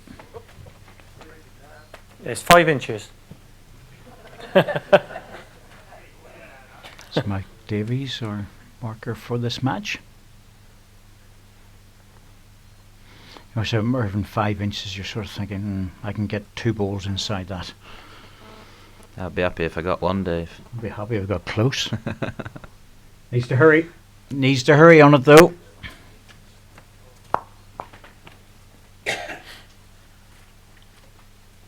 But it is a nice rink. It's very playable, and what I have noticed is a lot of players, when they look like they've been in trouble with their last bowl, they've been drawing a really good second, and that instead of going chasing down into heads, and that's usually a good indicator that the rink's playing well. Got that confidence to play that shot. It's always good having the confidence to play the bowls, isn't it? Well, Oh, it's close here. needs to hurry though, and doesn't have the weight.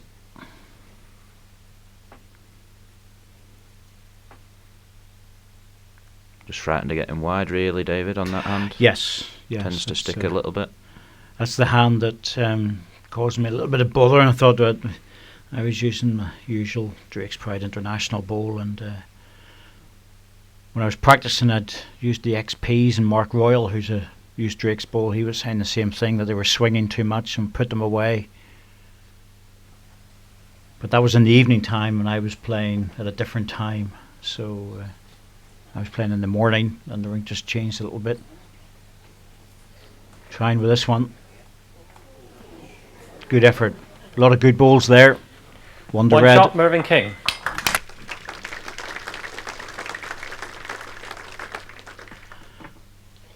But I'll send the guys later on, you know, if you've got 3 hands that you're extremely confident on, or at least very confident on, and one that you had to just be very careful about, it's still a very good average on any indoor rink. Ultimately, it's about the bowler being able to handle the conditions. You tend to find as well with these top guys, they tend to stick with one hand in both directions, don't they? It's the right way to do it if you can do it, yeah. But you may have to change. Jack length 26 metres. Mervyn almost always goes on to the swinging hand if he can find one. He likes to push the ball out wide and let it come back. There's certainly 2 or 3 hands on here like that, Dave. Yep. Wider line this backhand. He's encouraging the ball forward.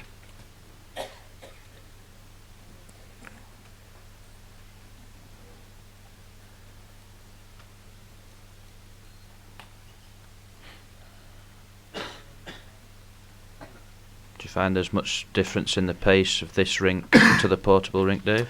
Yes, there is a bit. There's no doubt about that. And the World Championships, the portable rink played just a little bit slower because it was a new underfelt and stuff on it. So it didn't affect the play too much because the standard was extremely high. In fact, if anything, it possibly even helped it. This is just a good club pace, I would say, which is what you want. You know, I think it's an ideal pace for the conversion shots that the portable rink doesn't really allow you to play very often, and you know what that's like when you want to be able to play those sort of shots coming into heads. So this offers up different options and so on. I think it's fair to say different options.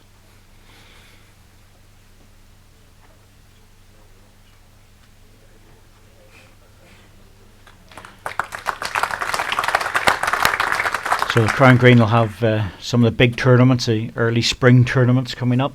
Yeah, we've got a couple. It doesn't start too rapid for us, really. End of March, there's a couple of big ones down the Birmingham area. A little bit too far for me to travel, really. Yeah, I believe there's some really good players down there. It's the pinnacle at the moment. There's a lot of great young lads. Coming through. I'd heard that there was sort of half a dozen of them that are just so good. Yeah, they're the best county by far as a county team, which is 24 players, 12 at home, 12 away.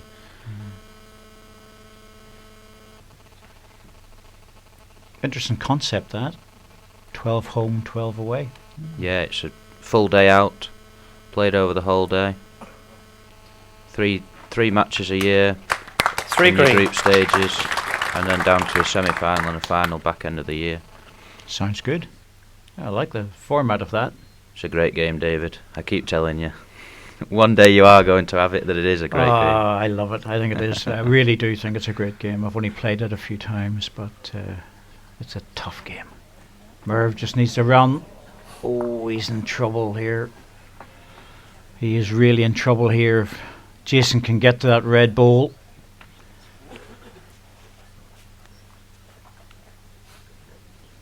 Not a lot of danger either hand, really, Dave. Well, the safe side would be the backhand, just to drop the ball down. Trouble with the forehand is if he just touches the jack, he's probably taking a couple away. Yep, going on the safe side. That's the percentage shot. Bit of work to do with this Here's one a to big get it swing. back. Oh, don't Just think. pushed it. Well, 3 shots, Jason Greenslade. yeah, Jason using the Henslide Tiger Pro Bowl, which is just a little bit narrower than the Tiger. I think it's very similar to what I use. I use the Drake's Professional. Yep. I think they're pretty much the similar ball. Wouldn't be too far away.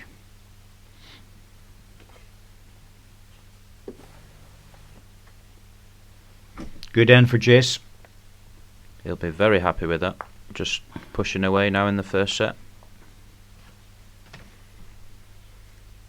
It's always nice to have a little bit of gap between you and your opponent. Yes, it's 4 Jack shots. length 26.5 metres. Play the game now as if it's 0-0. Try and carry that 4 shots all the way to the end. Certainly settles you down in such a big game like this, Dave. Mervyn King playing in the England international team in Stanley next week. That jamboree of bowls will continue there for a number of days of the British Isles Championships and the International Series. And a good target for yourself, Wayne? I'd love to be there. Absolutely love to be there. I think you'd love it, mate. It's a super experience.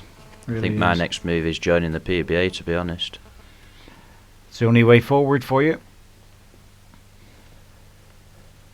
Into the tour card event on your home green.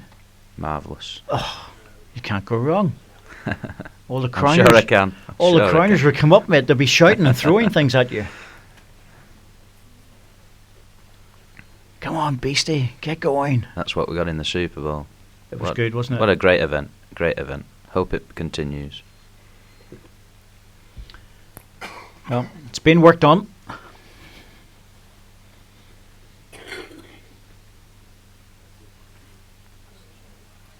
Nice to have an atmosphere, Dave.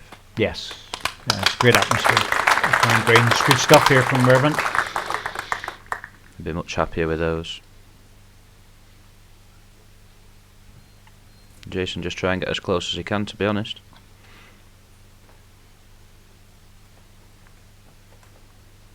Looks underneath to me, Dave. Yeah. Yeah, he's not there, mate. 2 red. It's a loose end for Jason and Mervyn. Well, he could level the scores here. One end. He'll relish on all this room, will Mervyn? Oh, he'll love it. That's number 3 in, Dave. Yep. And it's a good one too. It's widened the target a little bit, and that's why he's just a bit of a grimace there. And he knows that Jason is a very good striker. He has to hit this, surely. He'll come very quick down on the backhand, I would have thought, Dave. Maybe not the easiest shot to play, but he has no choice. Oh, He's wow. not done. This is what we always say about Jason. He's so unpredictable.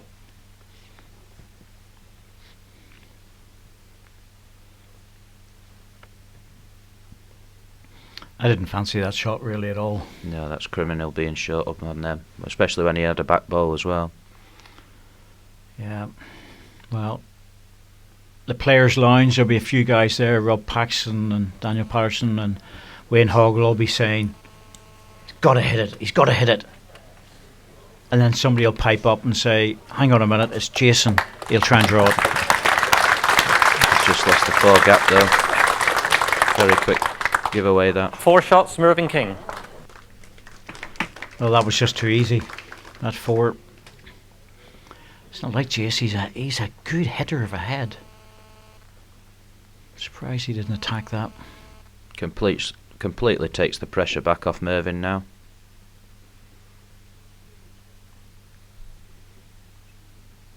I would imagine he'd be looking for a really good lead, put the pressure back on Jason now.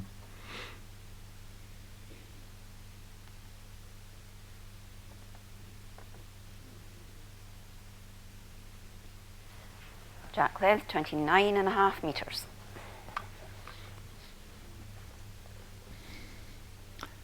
29.5 metres. He's just going a little bit further here, is Mervyn. Maybe fancies a change of length. Yeah, this backhand, I think, at a fuller length is more accommodating. Here it comes.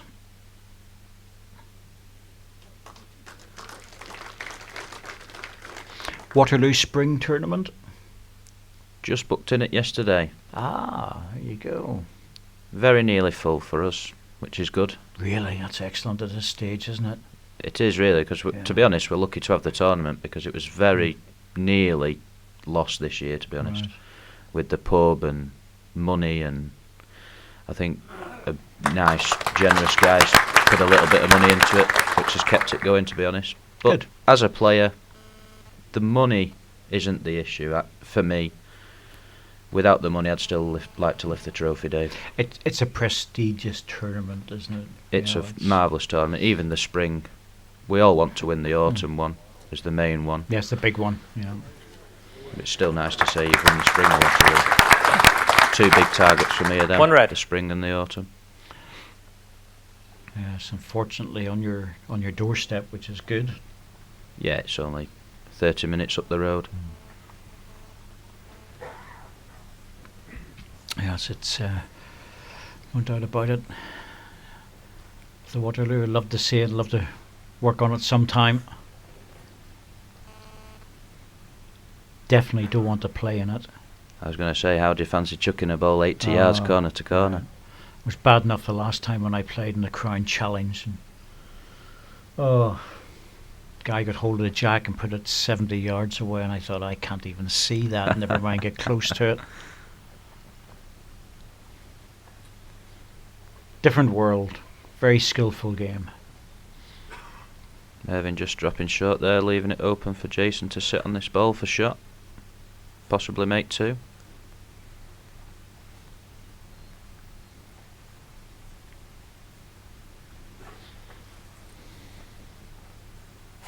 I don't think he's pushed this Oh, out it's enough. just underneath. Ooh, dear. Certainly won't be happy with that, Dave. He's not that far away, but it's in the context of a match against Mervyn King, you really need to be decorating the jack.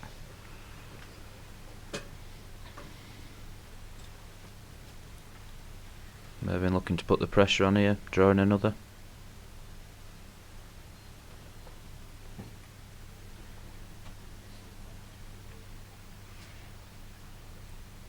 Looks to be on a good line, Dave.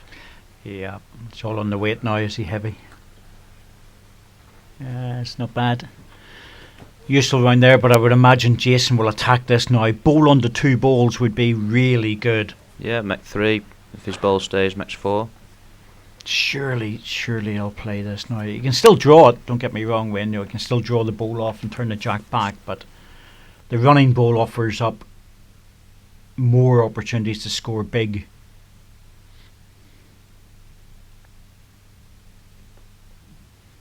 Well, he's on an inside line with a little bit of weight. Yep, got Looks a chance good. for this. Looks good, Dave. Very close. What a great ball. Unlucky not to stay, though.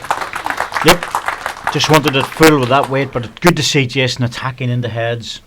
Yeah, certainly better effort than the last time, when we thought he would have played through. Well, they're looking at the second. Umpire? Yeah, umpire, please. Quick measure, very wise. That's what they're there to do. Sandra will come out and sort it out very quickly.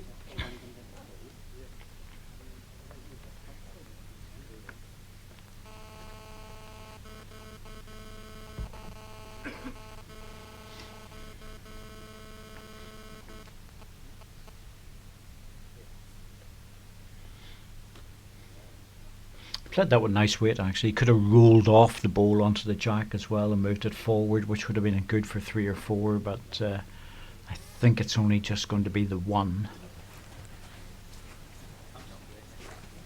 Looks favourite for only 1. Yep, just One the shot, Jason Greenslade. Good turnaround though. Yep. Nice hand to play the runner ball on that. Yeah. Yes, it is actually, because you're almost guaranteed for it to get back down again. Yep. It's all about the pace though with this game, isn't it? Very much so, especially on the indoor. The outdoor slightly different in terms of the margin of error and the closeness to the balls, Jack length 27.5 metres. and of course the conditions and the greens. It's a different challenge. People say to me about, is one better than the other, and I just say, look, it's don't even try to compare the two that way. They're different games in many respects. I often hear the outdoor players criticise indoor for being monotonous and various other things, but the indoor's a much more skillful game in terms of distances from the jack. With the outdoor game, you have to contend with the wind, the rain. Just a different discipline, that's all. One red. I found that with the crown, you can't compare crown green to indoor. It's just completely different game. Yeah, I find it easier just. 2 great games though, Dave. Yeah, absolutely. Yeah, no doubt about that. I'm very fortunate to enjoy both over the years that I've been playing. Oh, Good great ball. ball there by Jason. Good ball, Jace. 2 green. Both players drawing Shot well with now, 3 Dave, inches. getting into it. What height would the crown be in the Waterloo? It's quite high, isn't it? What height would the crown be? Is it a large crown or is it a fairly? It's not really. It's very deceiving, is the Waterloo. It's a lot better when it's a lot quicker. In the recent years, it tends to be quite heavy, and it's pretty flattish, to be honest, Dave. But Yeah, especially if it's on the heavy side. yeah, it's much better when it's running. Quite a tricky, deceiving green when it's running. Yes, I would say so. But some of them are pretty big, aren't they? The crowns, some of them. A lot of the Midlands greens you tend to find are the biggest crowns. Sort of from the edge of the green into the crown, it might be a 2-foot difference, which Yeah. is big. It is big, yeah. Good effort. And of course, you can't go too low because you end up being a flat green then. Yes. I think it's only 2. Yeah.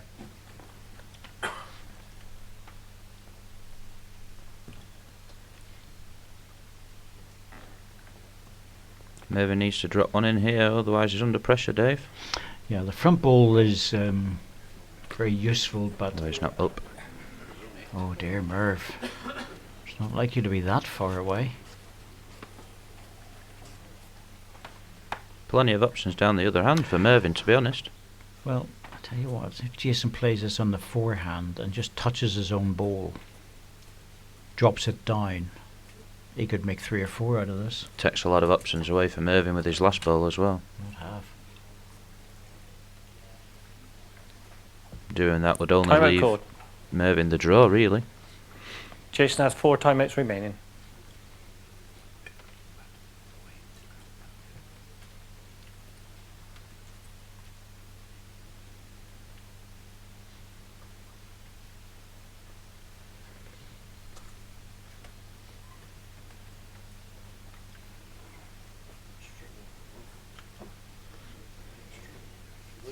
Well, that's what he's looking for on the forehand. Try and get to his own ball, but he hasn't pushed through it.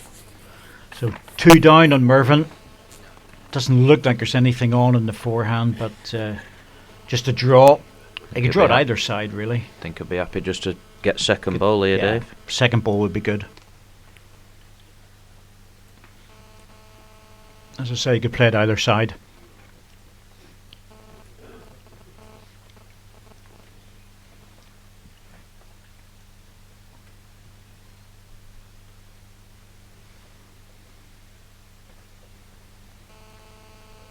Good line for it. Yep, all about weight now. Well, he gets back down in time. That's a great effort. Just didn't push it. Not much though.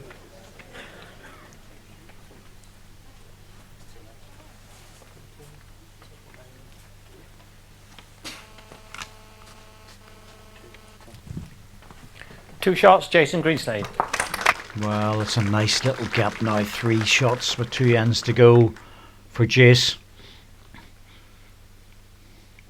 He'll just look to tighten the head up at every ball, won't he, Dave? Absolutely. You know, if he's not going to score this end, he just wants to lose a single and carry a couple into the last end where he'll still be favourite.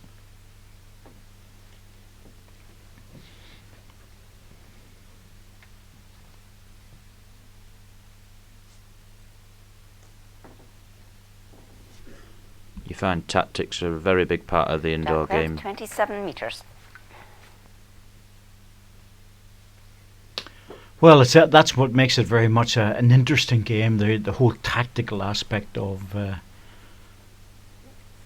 our game over the crown green aspect. You know, it's yours a very fast game, and it's a 2-ball get in there singles type stuff. And the flat that you play now must have been quite interesting for you. If anything, it wasn't the actual bowling that was the changeover for you, Wayne. It was more the tactical aspect. Yeah, it's I'm still learning now, so it's taken me at least 3 years to get used to it, and I'm still learning how to read ahead. Very important factor of the game. Your ball, you're about 22 inches. Yes, I'm glad it is complicated sometimes, because it's the difference between winning and losing as you gain experience. There'll be matches that you win just on the basis of experience, not necessarily on the basis of playing the better balls. Yeah, certainly be able to scrap your way through a game if you're up there with the tactical side of it. That's what Jason didn't want, 2 short bowls.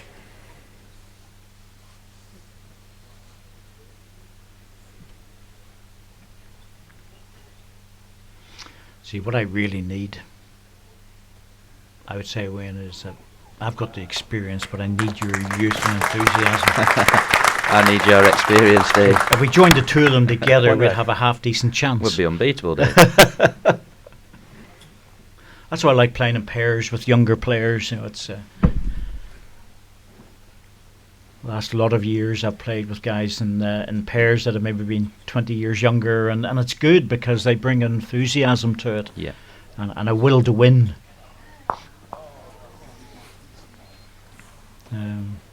Good under 25 player Gary Kelly, you might know from Ireland, and I've played him a couple of times now, Dave. They brought me in third with him when they dropped him down to skip for the internationals. They brought me in third to him, and we played last year and we're picked again this year together, and it's good, it's great working with him. Good ball, Merv, but it's a bit of a target now. Jason will go for this surely. Must attack it. Jack in the ditch, follow through. Great ball. Has to go for this. He's such an attacking player, and he's been very subdued in this match, but he can't afford to lose 2 or 3 here. Play it off the forehand, Dave. Chances of pushing either of Jason's balls through if he gets touch wide. That's where the percentage is. Yeah, he's definitely attacked it here, and he's close. Jack solid. Well, that may not have worked out in his favour, because I think he's come off his own back ball, he's taken it away, and I have a feeling that his own touching ball is dead. And the Jack's going to go on the respot. Even I would manage to draw that one. 2 red. You'd certainly fancy it, Dave. I think even I'd fancy getting one there. Oh, it's going to be 3 to Mervyn. I'll put it on the card now.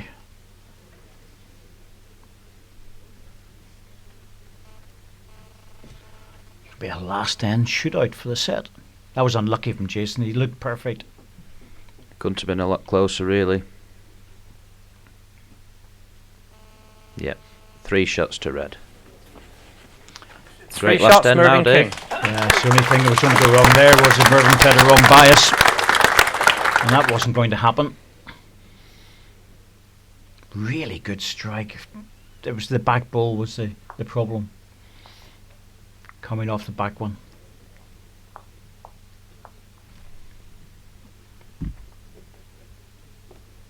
That's the important thing we're reaching with your first 3 balls, Dave. Leave yourself a lot of trouble if you play 3 short balls. Absolutely, yeah.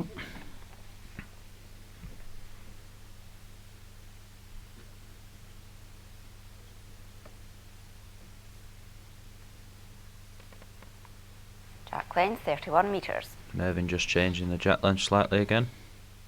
Going a bit further. Yeah, it's out to the max. It's a long rink, this. The tee is on the 3 metre, not the national governing body's 2 metres that they normally play.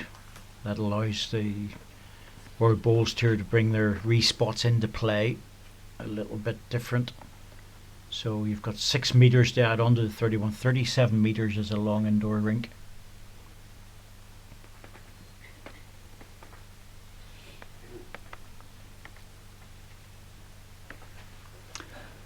Well, this will be interesting to see who's going to get into attacking mode first.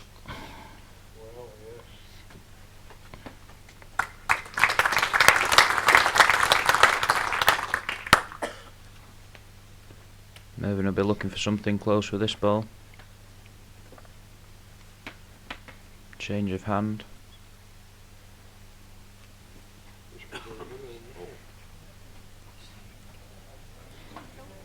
he's played it well, but just drifting off. Well, don't know whose line, but gaps and holes. Green. 1 green.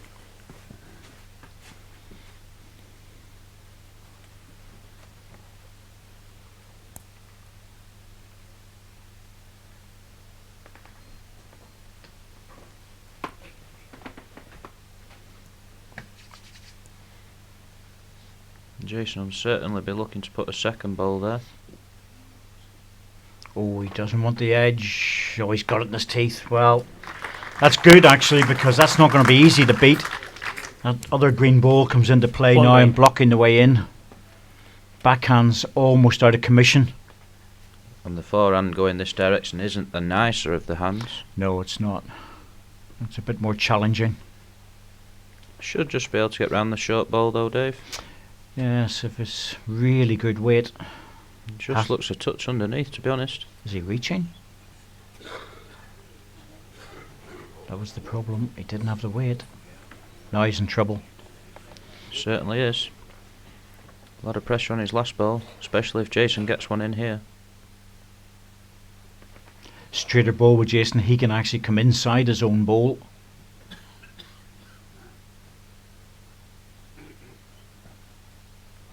He might leave Mervyn no option but to attack, Dave. If he gets close. Oh, he's not pushed it. Well, still room for the draw, Dave. Normal shot would be Mervyn to draw this, but because of that forehand, the way it plays, I just wonder will he be tempted to run this. He's looking at the forehand, just put his foot down there. Timeout code. And Mervyn has 4 timeouts remaining. You know, there's not really much option on the backhand. No, he's looked at both sides now. I wonder will he have a little go at this as a runner, bowl onto bowl, not too much weight. Jack in the ditch wouldn't be a bad option. Yep. I think he's a little bit concerned about that forehand just getting back into centre rink. Backhand will bend back, but not the easiest Playing shot. the backhand. Yeah, going for the runner. Starting to bend. Yes, he was looking for bowl on the green. 1 shot and a first set to Jason Greenslade. Well, Jason's taking the first set with a single, 9-8. Very little between the two players, to be fair, Wayne, I think, in that one. Yeah, they both played well, really. Just you fancy Mervyn to just start drawing a little bit better in the second set? I think he needs to move up a gear. We're used to him just putting the first 2 bowls within a few inches of the jack, but there were some very, very good heads there. Very good heads. Just what the spectators want, a tight game. Yeah, absolutely.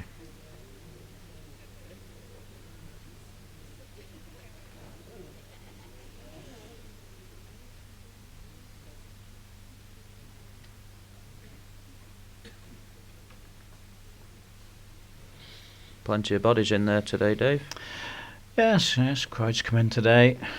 It'll Jack length 27 metres. change the rink just a little bit as well because heat generated, and of course it's all rigged for TV now, which means that the doors aren't being opened and closed, and keep the warmth in. Yep, absolutely, and that does affect the rink. It should all settle down. Good start here by Jason. It's a very good day, this. The second round and the quarter-final days are always very, very good. Should be a good game later. The 2 best friends, Nicky and Greg. Oh, that'll be a beezer. You take on Andy Thompson, Alex Marshall. That's a big one too. And then of course you got replay of the World Final. And the local one with Dawsey playing Wayne Hogg. We'll all be here to watch that. Of course, that's a crucial game for them as well. Yep. Challenging for the top 16 spot. Love to see Mark get that. That would be a really good achievement actually for Mark to get that. But oh well, that's framed it. 2 green. Anybody else may attack this, but Mervyn will look to just draw, will he? Well, He's playing inside the line just to make sure he's definitely in the hurry. area. Needs to hurry, Dave. He's got his own. The target's narrowed now, and it's just not as nice. 2 green. You would have been at that like a rat up a 3.5 inches. I certainly wouldn't have been 2 yards over. No. I've been a crown green 2 yards over, more like 10. I'll have to get over to the Waterloo sometime. I really will. I think it'll be really entertaining to watch it. Once saw Andy Thompson there. Good few years back now. Must have been up doing some work in the area, Andy. Lives in London, but I think he was up there with Taylor's. yep. On the sales side for Taylor's. Been with Taylor Company for a long time. Taylor Bowles, Andy Thompson. It's remarkable he actually moved from Scotland to London and ended up working for a Scottish firm.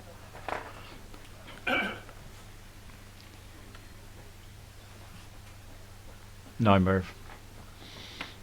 Looks a bit better with the back bowling for Mervyn there. Yes, he's set up a bit of a position going deep. Jason will probably have to cover that. Jason will have to get best back here. Mervyn's got the split on though.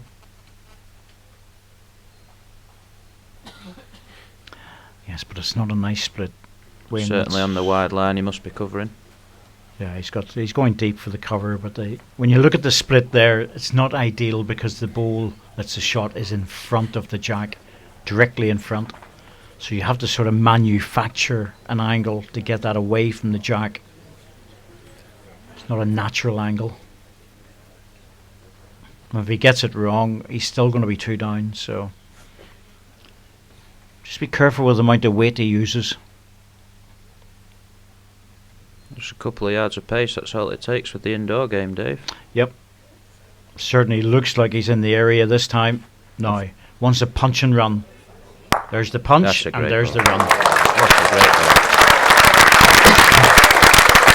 Well, he's waving to Jason almost apologise. I really don't think so. One shot, Mervyn King.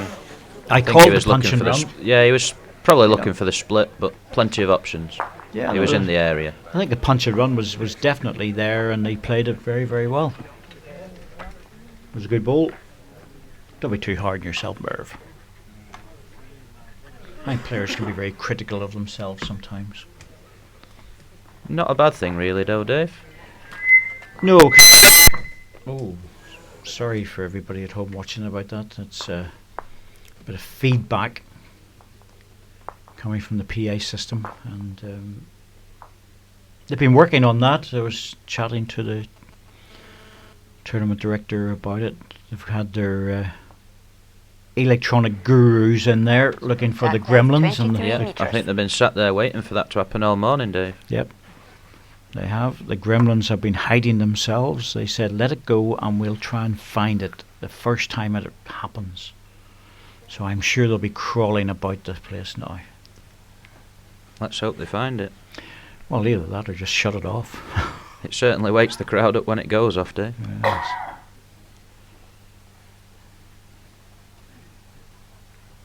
Mervyn just not quite found the pace yet, Dave.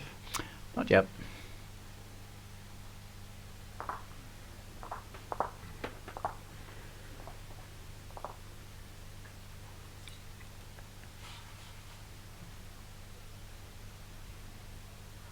Mat up the green. I think that's a very kind length on the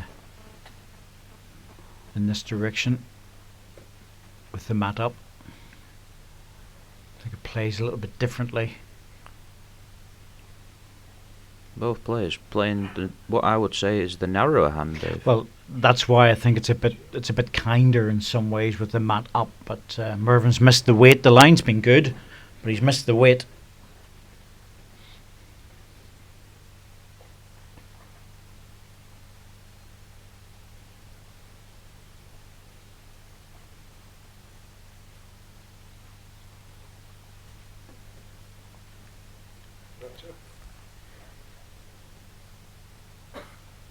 Shot ball. Plenty of room for Mervyn. Yes. Usual draw.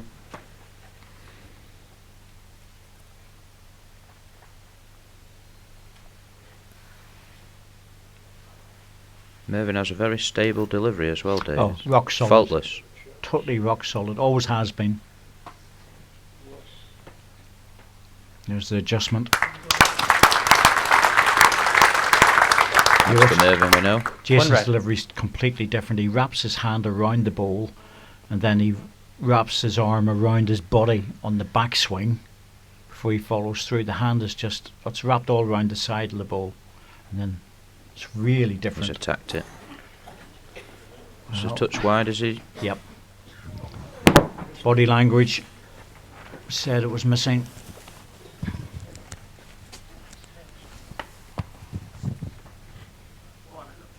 Just one red.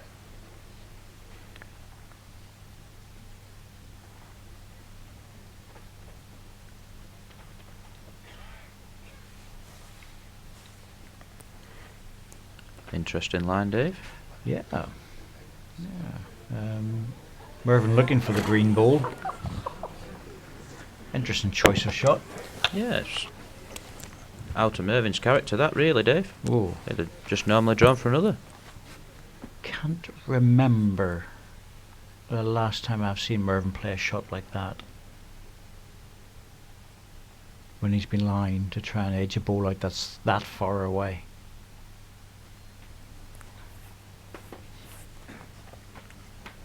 Jason just looking to draw it really. Could use his own ball. It won't get back off that hand. That's what I said earlier, Dave. It's certainly the straighter One line. shot, Mervyn King. Well, that was a strange last couple of balls. Not a good end at all, really. That by one of the balls. Both players will certainly be looking to tighten the games up, won't they? Yes. Mervyn will started off quite well. First set was pretty good stuff. But Mervyn bring the mat up again, and you'll have this forehand which is very kind to come back into the jack. Backhand's a little bit narrower with the mat up, but still very playable. So see what he plays. Yeah. Well, decided to go down on the backhand, just mid-green, as we would say. Let the ball come back. It is interesting when these top 16 players come here and we play one hand all the time, and then they come in and they seem to play the opposite hand to what we do, Dave. Yeah, I think with the mat up, this forehand's a bit kinder though. It's a better swing.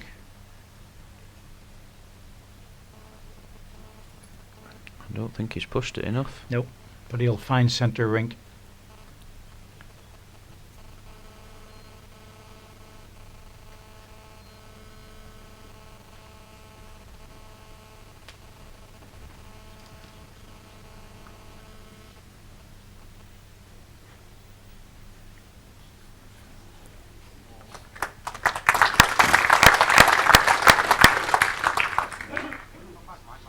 Your boat is 2.5 feet.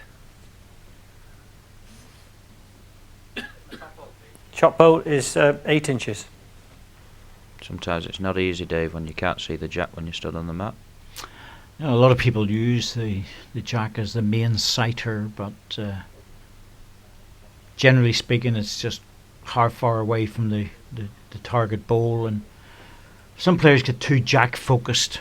They really do, especially as they're building up their experience. The top guys are different, but I always say to the young ones, so don't get too jack focused. Look at the closest bowl and try and beat it, because that's the important one. And Jason just having a loose end here.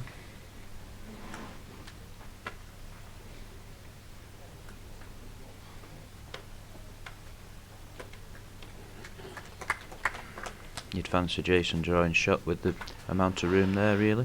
Should do. Certainly get second ball. Yeah, decent second. Definitely 2. Measure for 3.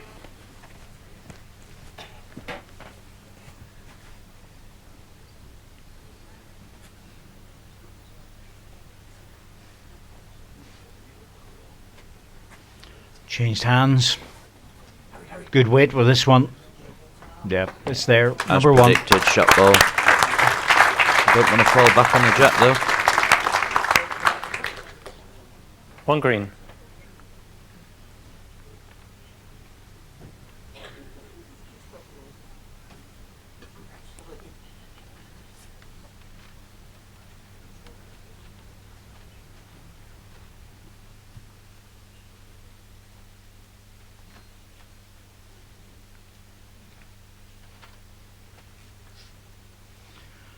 Giving us a chance. Got a little bit of extra weight on it. He wants the ball. Jack 3 is not bad though, Dave. Yeah. Makes a pair. Unlucky.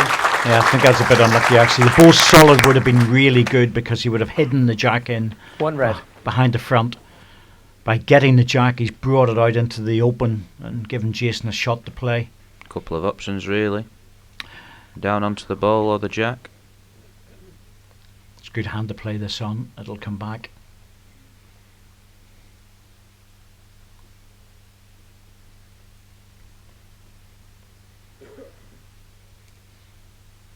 Oh, Certainly on the line for it.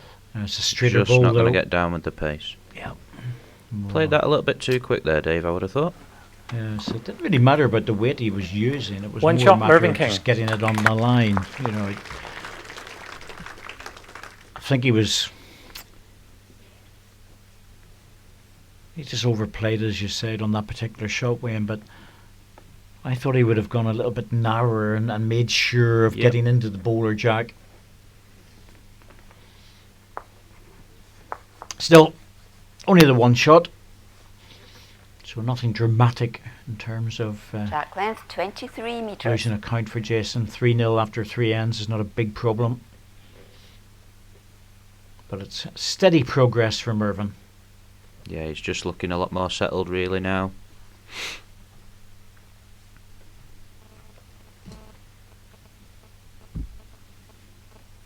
Good starting ball there from Mervyn.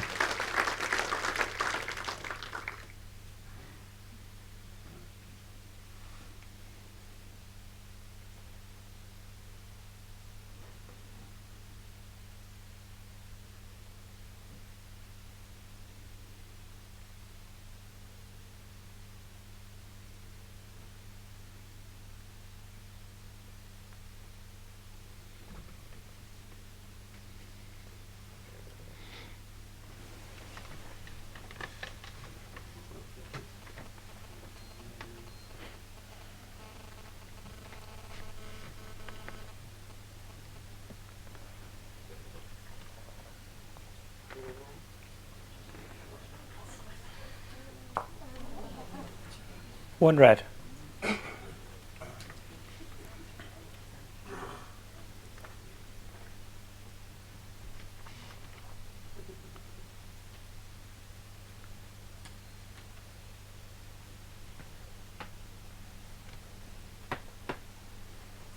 Jason might not be up here, he's encouraging it on. Pushing it. Oh, he's not far away. Just short. Just a foot or so. Well, a busy day today, there's no doubt about that. We've gone through some very good matches.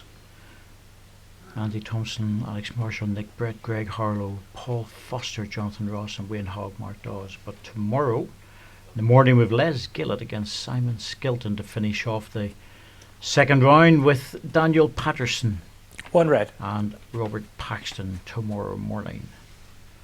And then we'll be into the afternoon and the evening for the quarterfinals.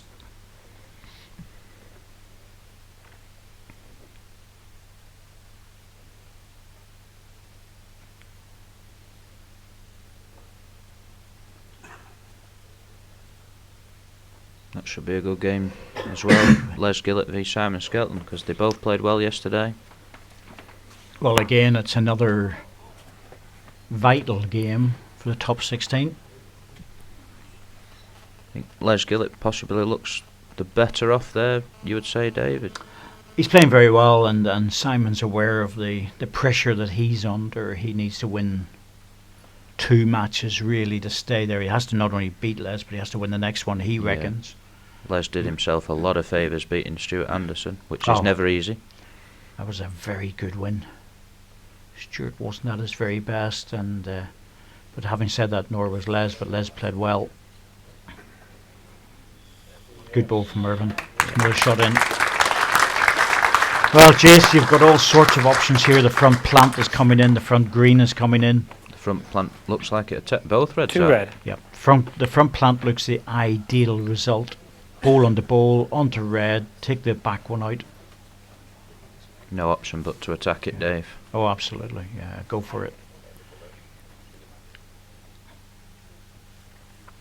So he's a good striker. Jason normally he's right in the mix when it comes to hit shots.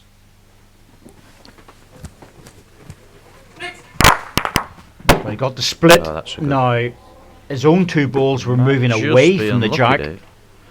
We can't see them at the moment. I don't think he's come out of this too well. Could still be 2 red. We didn't see it on the camera. We just needed to see the balls at the side.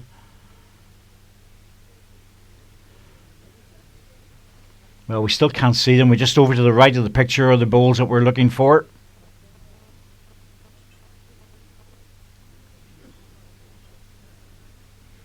There we go. There's one of the green ones. We've got a little cider there of it. Now that'll be on the measure. I think there's another one lurking around the place.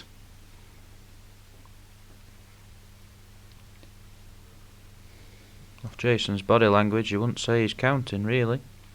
No, he didn't look too happy, but it's just the way that it broke for him. He didn't get the plant. That was the problem. Sometimes a game's win and loss on the results after a runner, Dave. Yep. That's in. That's well One in. red. If that's well This in, the looks other nearer. one's... Oh, it's in by a bowl. Maybe two red. Jason a touch unlucky there, really, Dave. Yep, good shot. Hit it well. Bang on target. Got a bad result. 2 red. Mervyn just moving away shots, from Mervyn Jason King. now. Well, it's a bit early yet. 5 ends to go, but 5-0 is a tidy little lead. Jason was 5-1 up after 4 ends and managed to go into the last end level. So I'd expect Jason to peg back some of those shots.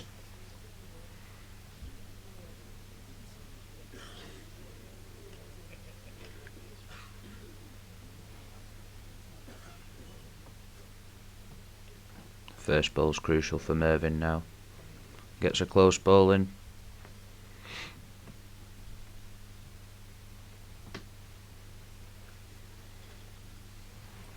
Jack length 23 meters.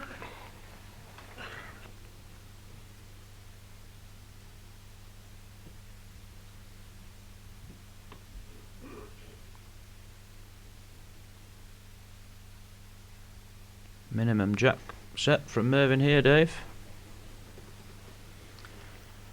Yes, he's once again keeping the mat up with a different line to the jack.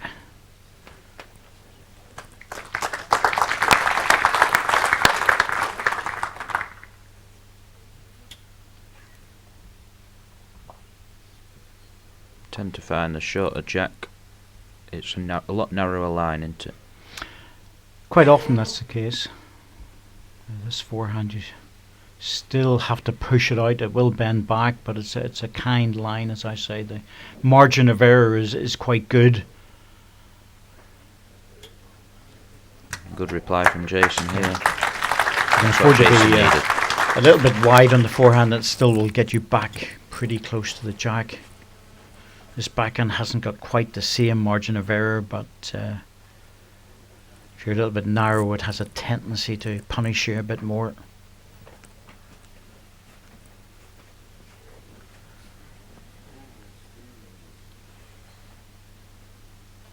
Short balls are costly in this game. A lot more than the crown green, I would say. Well, the advantage that you have is that there's only 2 bowls involved from each player. It's a Tend good to one. find our game's a very attacking game, Dave. Draw drive. Yeah. That's why in Super Bowl you saw a lot of the crowners, anything close, they just looked like they wanted to hit it. Yes, and that's Natural game for them. it's a natural game, but it doesn't work on the flat No. very often. Now, Mervyn, can you get the ball nice and clean without the jack? He has. Oh, he's been unlucky there to push it away. He's got the double hit. One red. Still a shot though. Inch and a half.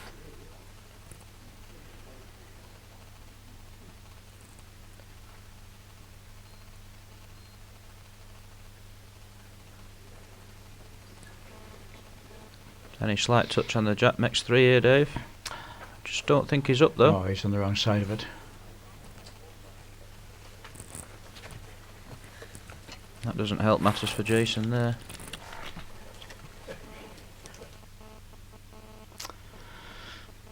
It's not easy for Mervyn either.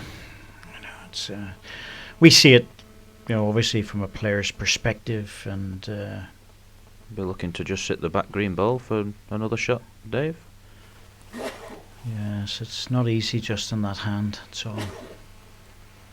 There's not a natural big dip into the jack as what you Looks really like he's need. took the best back option. Yeah. He was probably playing something for the green ball, making sure he was through, but it doesn't naturally lend itself to come back into the green ball. You need a much wider hand for that. And we see the game the way we see it. Everybody has opinions about different opinions, the way they see the match and the way they see the shots. And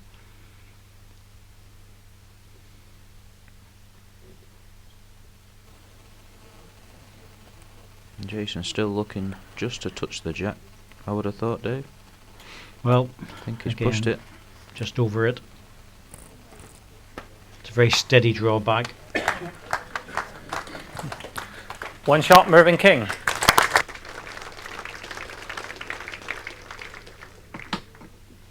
Jason just needs to look for another gear now, Dave, if he's going to come back. Well, like a lot of these matches, you find that a player wins the first set, especially when they're two very good players, and one either just goes off a little bit or the other one steps up a gear, and suddenly you're into a tie break. Jack length 23 meters. That's when the pressure really comes on in the tie break, Dave. Well, Jason's a very good tie break player because he's a very attacking player. Good start.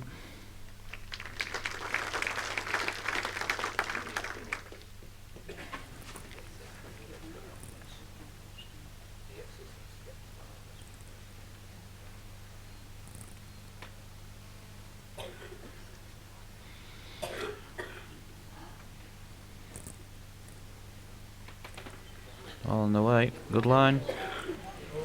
Great reply. Oh, yeah. Well, the advantage of these matches going out on YouTube is that they're It's very slight available gap. all around the world, and Daniel Patterson was saying Eighth of an that inch. they were watching his match on big screen back at his own home club, and it fed it through the computer onto the big screen, and no doubt a few tinnies going down very smoothly. Great thing for the sport of bowls, really, being watched worldwide. Well, it gives that other option of people plugging into it.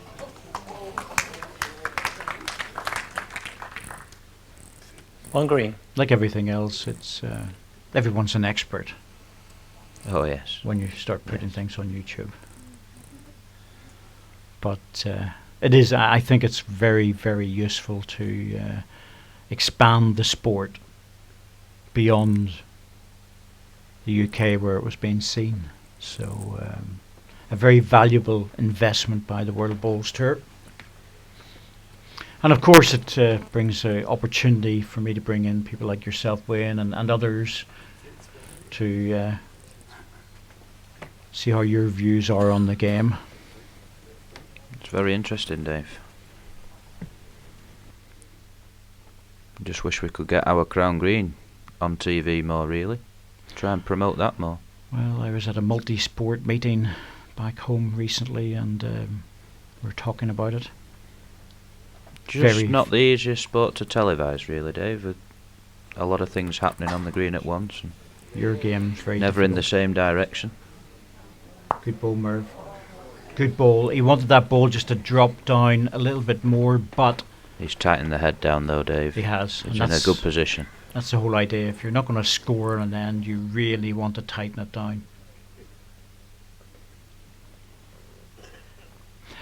Yes, the multi-sports, I was saying, it's, I was talking to people from netball and bits like, and sports like that, and saying, go onto YouTube, why isn't it there? But it just doesn't happen. You still have to have the investment into the technical equipment, the people to use it, the cameras, all of that, the people that man the cameras. There has to be a financial investment and a volunteer investment. I was going to say the biggest factor is the money involved, David. Yep.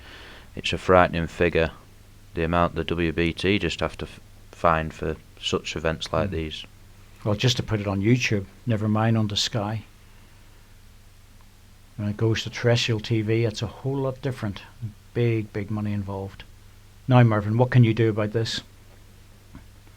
I would imagine he's just got to sort of cover these back bowls, really. Well, any tap on his own ball would have moved the jack through to the back one.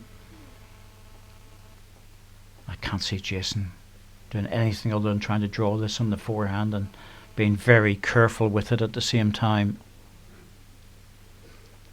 Could he draw down the backhand off one of Mervyn's balls? Sit off the ball? If he does, it would be a miracle shot. No, he's playing the forehand, Dave, like you said. Safety first. When you're 6-0 down, you want to get hold of the jack.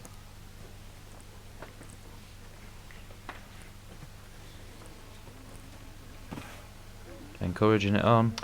Yeah, he's being careful. He has to be careful.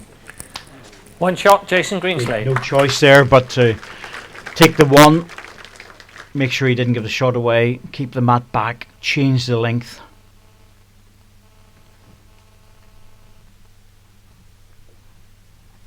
I think Jason will be looking for the 3/4. 3/4 to full, I would say.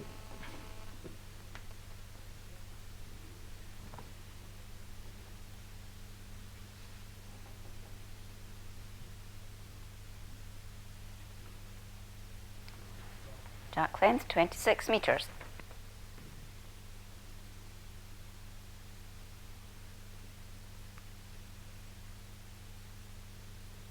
Going back to the club, Dave, Partingtons are a big part of this club. Very generous family. Yes, big supporters. We've not got them in today yet, but I'm sure they'll be in later to watch our boy Mark. Oh yes, I would imagine so. They're big supporters of the sport.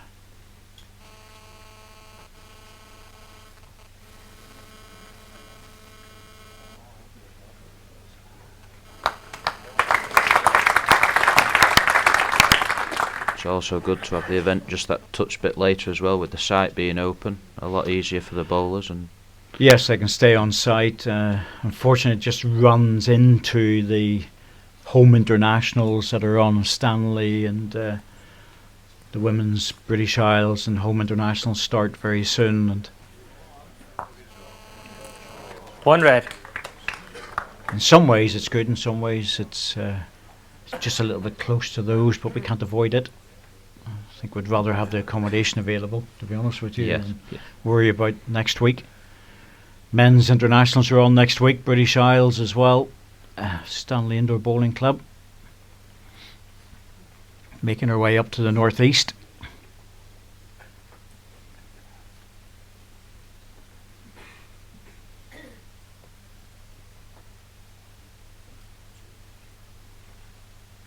So that'll be me going home early Saturday morning and for 4 or 5 days and then back again. Close, Jason, need to hurry. Very close. Wants to get the bowl Looking nice for and the bowl. clean. Bowl solid's very good. Well, still a good bowl though, Dave. Second option, bowl out and run through. 2 green. That's a good bowl, really is.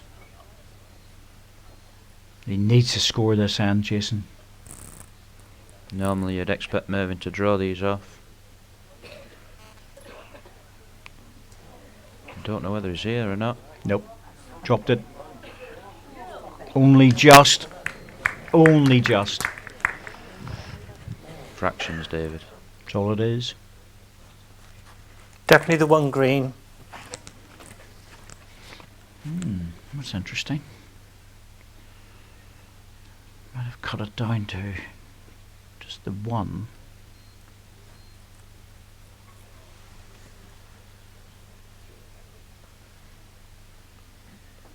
I think Mervyn will be very unlucky if he plays into this to be any more than 1 down if he hits it. Just the one. But then he knows himself that if he drops his own ball The down, gap is 12 inches. it'd be enough for the shot. I And a think gap he'll just of go 12 for the draw, inches knowing Mervyn. may as well be a football field, a gap of 12 inches for Mervyn.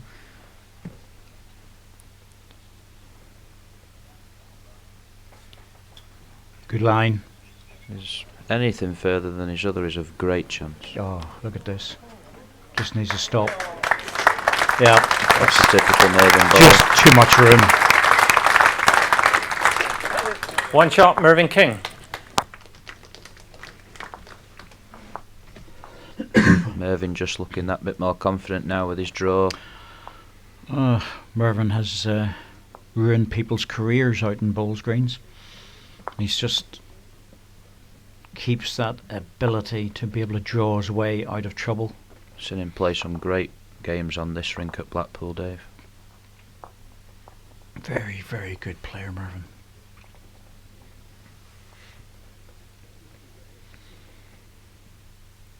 You know, 16, 17 years ago he was Jack world length, number 3. 23 metres.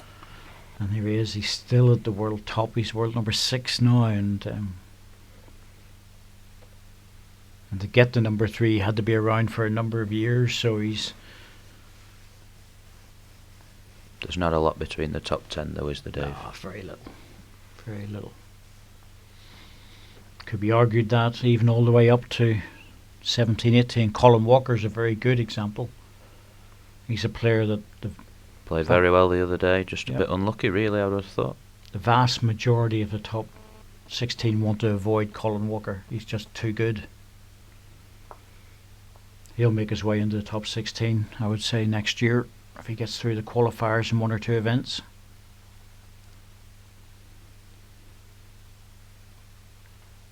And of course, you may just get a wild card. You just never know, because that's down to sponsors at the end of the day. It's not down to the World Bowls Tour. It's the sponsors make that choice, and they're very informed. The sponsors in different events, they're very informed about who's at One the red. top and who's on the edge.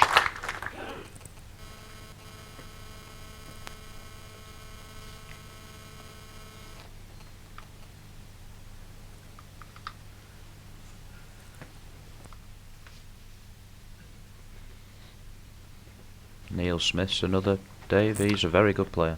Yes, Neil's been around. He likes it here at Blackpool. He's done very well on a number of occasions.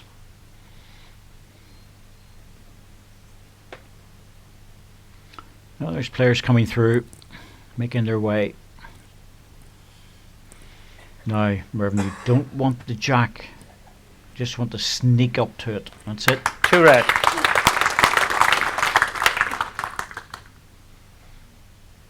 Sometimes you're better off just not landing on a front toucher, because that offers a bigger opportunity for the Jason just opposition. looking to drag the jack.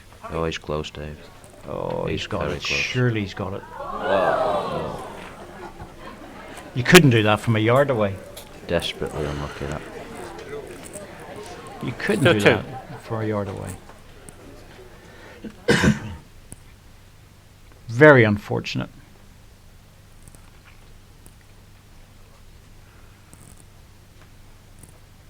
I think we're looking favourite to see a tie-break, Dave. Yes, looking good, but Jason's got another bowl at this. Not just- easy. Well, play the same bowl and just hope that it stands up for another inch or 2 and make the 3. That's what he needs. Otherwise, we are into a tie break.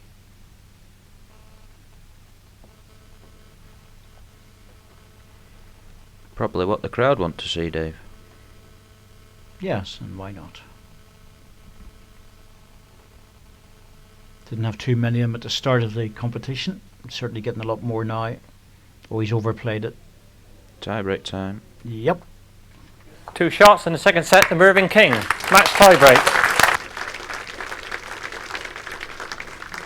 I think it's a fair reflection of the match so far. There wasn't much between the two players in the first set. That could have been a toss-up. But Mervyn just looking the stronger of the two in the second. Yep, Mervyn just a bit more consistent in the second. Jason's give it away. It doesn't surprise me. Jason won the toss and has given the jack to Mervyn in the first end.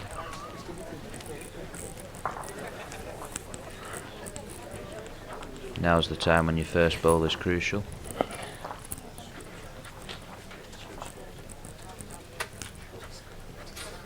Not a good time to be sending short balls, Dave. No, the attacking balls. Jack length 23 metres.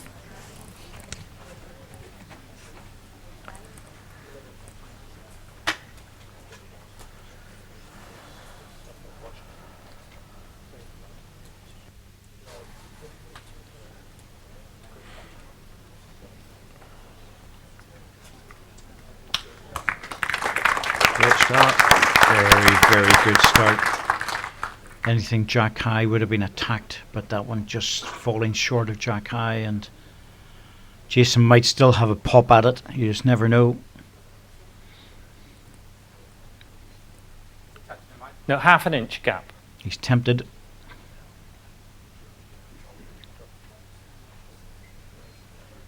Going for the draw. Oh, that looks a Isn't narrow a line. tighter line for the draw, Dave. Oof. He's way underneath. Didn't look good out of the hand.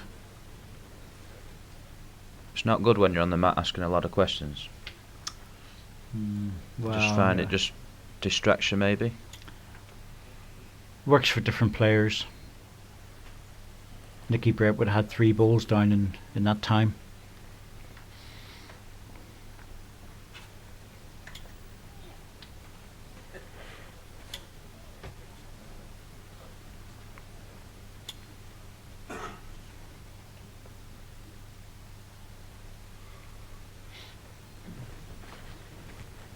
Close here, Dave. Thought he might play with his first one. Decided to leave it to the second. Now, where's that jack? Is it off the confines of the rink? It's going back on the respot. Oh, well, that's going to change things, but at least it's playable.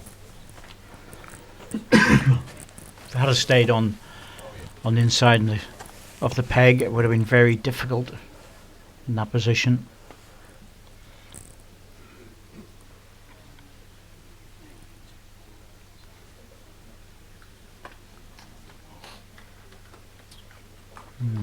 Just move through a little bit on Mervyn. That's very beatable. You'd expect Jason to draw very close now.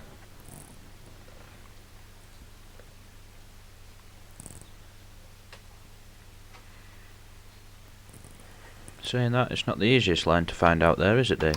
No, but the mat's up, and it shouldn't be that difficult when the mat is up.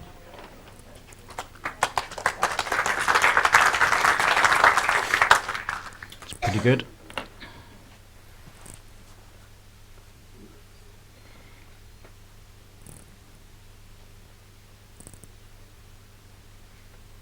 Well, that's a nice looking line. This is all down to weight.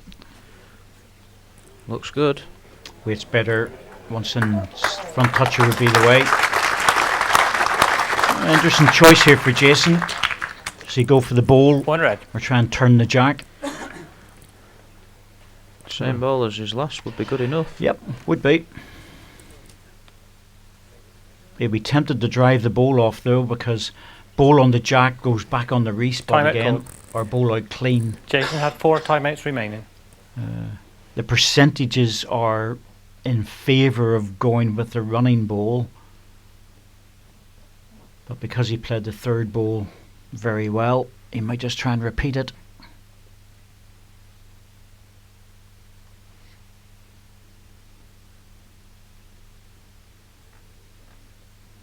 In the area.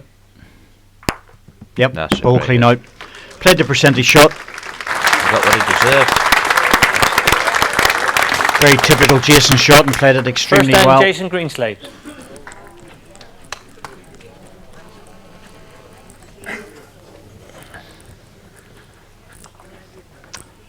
Did well to get that hand, Jason, after being in a lot of trouble. Yeah, he looked in, especially after Mervyn's first ball. Mervyn played 3 really good bowls there. Lost the end. You can only put him there, Dave. Yep, it's up to the opposition then. Oh, Wayne, you're a crown green player, as well as flat, which means you're a gambling man. Who's going to win? You've got to fancy Jack length 29 Jason meters. being one end up, but I'm going to predict Mervyn will come through the tactical side. That's interesting. Yes, that's interesting. Even with one end up, you're still going for Mervyn.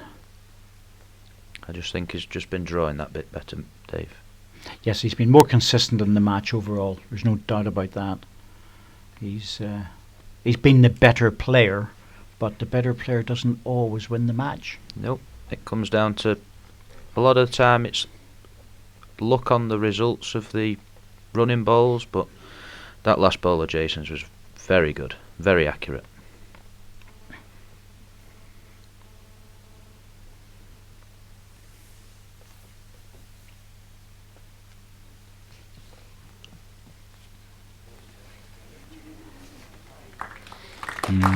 Well, Not a good head so far. no, this is advantage to Jason now because that front ball is right in line. He'll make the adjustment.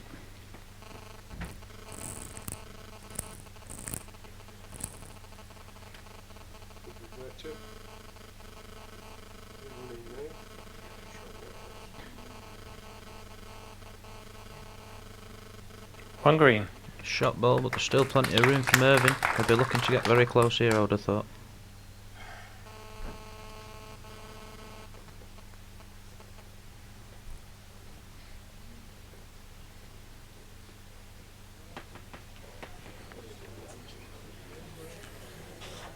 Oh, he's swinging across from it.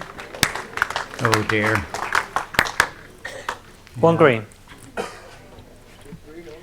I have to admit, going this direction on that forehand, I didn't expect it to bend that much. No, it bent a lot, that. It That's, wasn't a lot over either. That's a narrow side.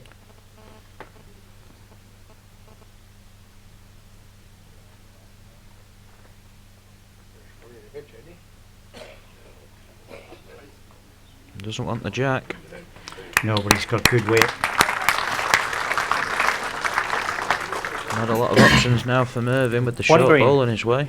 Well, match lie. No, it's 3 inches short. Match lie and nothing easy for Mervyn. Just played a little touch of a runner. He's outside this. Not an easy hand to get back off though, Dave, there. No. No, it's not. That's the danger playing that sort of weight. Lost the ball as well. Don't look happy with that.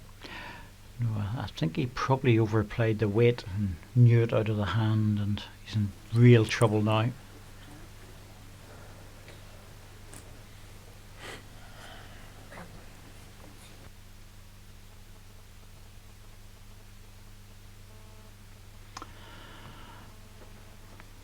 Well, Mervyn's going to have to play something very, very special Jason has 4 timeouts remaining.